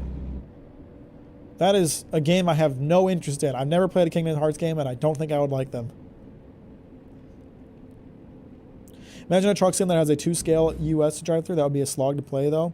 I've talked about it before. Like, I think it'd be cool as hell if someone could somehow develop, you know, how Microsoft Flight Sim used Google Maps to create like a scale size Earth. I would love if they could use like a similar technology to make like a 2-scale Earth for you to do like road trips on in a video game, or a truck simulator type deal. It might be a slog for some people, but personally, like if I could like stop on the road and like pause between driving, if I could do like a legit cross country drive in American Truck Sim, that would be fucking cool. That would be really hard to develop, obviously, but if someone could figure out a way to do it, if someone could figure out a way to use Google Maps to make a 2-scale Earth, that would be fucking awesome.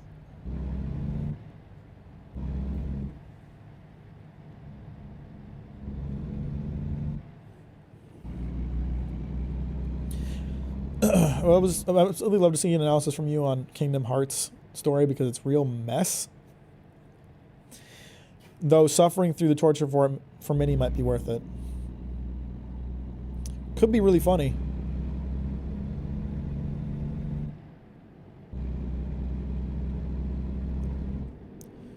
Imagine an Elder Scrolls game, but the cities are actually lore accurate. Man, imagine a Bethesda game where the cities are interesting at all.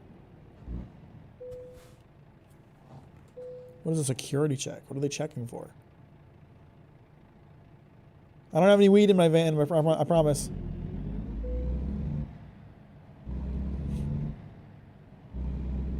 As a non-American, the thought of a drive taking more than 12 hours doesn't seem real. It is real, I promise you. I had to drive 36 hours, I believe, when I moved from Michigan to Oregon. Split up across 4 days.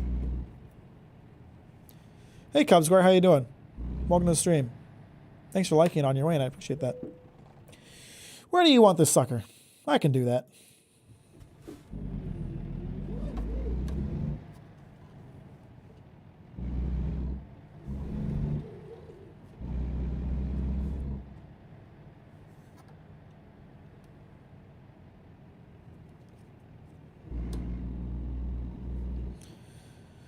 All right, let's go. So there's a decent amount of space here. It'd be nice if I could just drive through to park, but there's probably something blocking my way. I just want to check. No, yeah, there's a block in the way. That's fine. This solves a decent amount of room here. Kansas City's not as pretty as Hayes. That's true. Appreciate you, fellas. Or sorry, Frangulon. I read fellas on your message. Have a good night. Thanks for stopping by. Fuck. It's gonna be kind of a difficult parking job, I think. All right, let's actually pull it out a bit more like this.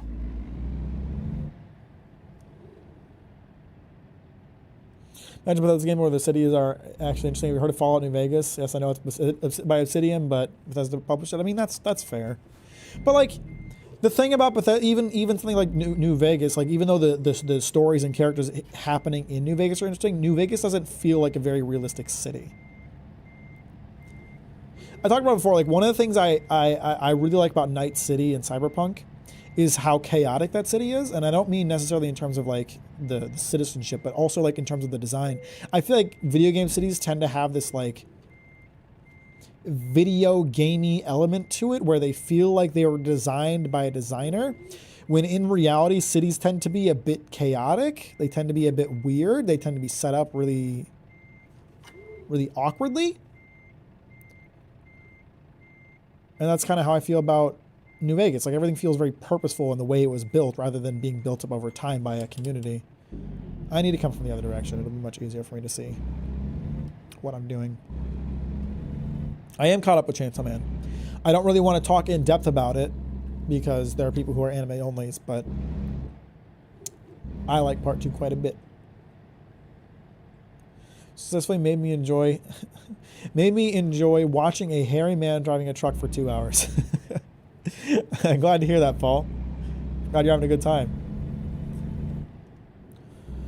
So urban rubber stamping is an issue. Cities in the game just feel like eight houses and 20 people. Yeah, it's like, or you think about something like World of Warcraft, where you have a city like, and World of Warcraft kind of has a good mix of both, but when you think about a city like Silver Moon City, where the whole city feels like it was designed by an artist rather than being built up organically. I want to have those organic city experiences where it feels like you're walking through streets built by people. You know, where there's not necessarily a lot of logic behind it, where there's not necessarily a lot of cohesion, where like one building is different from the other, instead of the whole city abiding by a single design philosophy. So again, that's something I really liked about Night City and Cyberpunk. The whole thing felt very chaotic. It felt like things had sprung up naturally. All right, skip the parking. This place sucks.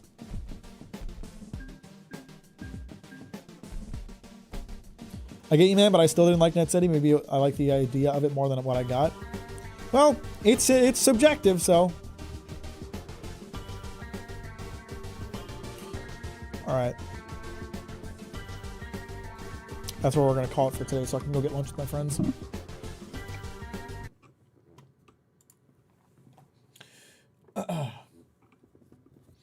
We need the line between good game design and good world design. Yeah, it's, you know, I think that kind of design, I feel like there could be a combination of that design. So let me pull up the example I was just talking about. So Silver Moon City, it's a very beautiful concept, right? Like, it's a very beautiful city, but everything feels so purposeful. Everything feels so curated. Everything feels so designed carefully, right? And then you have something like, what the hell is that city called? It's like the capital of the Alliance. We'll just do Orgrimmar. Orgrimmar feels a lot more chaotic. It feels a lot more natural, like that big gate. Like there's buildings in strange places. They're kind of like built up onto hills. This feels a lot more organic. This feels a lot more interesting. So what I would like to see is kind of a combination of these ideas where you build like a castle area like Silver Moon City, where everything's very designed and very curated. But then you have like an outer part of the city that's very chaotic and very, very, very, very feels less purposeful, feels more organic. You need like, I think a good, again, that's why I like something like Night City, where you have like an area like the Corpo area, where you have that like big roundabout, like the goldfish installment thing. That is not what I was looking for. Okay, you guys probably know what I'm talking about. But yeah, this is a terrible picture. But you have like this like goldfish fixture in the middle of the roundabout. That feels very purposeful. That feels very designed, very curated. And then you go on to the outskirts of the city and it feels very random. It feels very organic. You need like a good combination of the two, I think.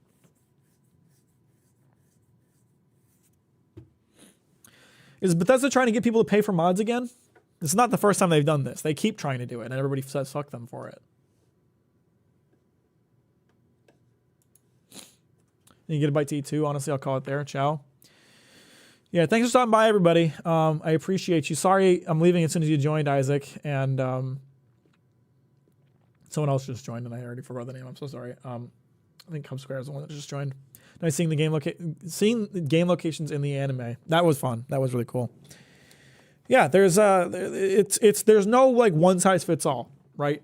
I feel like you need to have a good mix where you're like, okay, so the important parts of the city where like the important figures are, if you're talking about a fantasy game, like where the king is, where the castle is, that should feel very curated. It should feel very designed. But then when you get to where like the peasantry lives, that should feel very organic and random and chaotic. It shouldn't feel like, it shouldn't be like cul-de-sacs or whatever.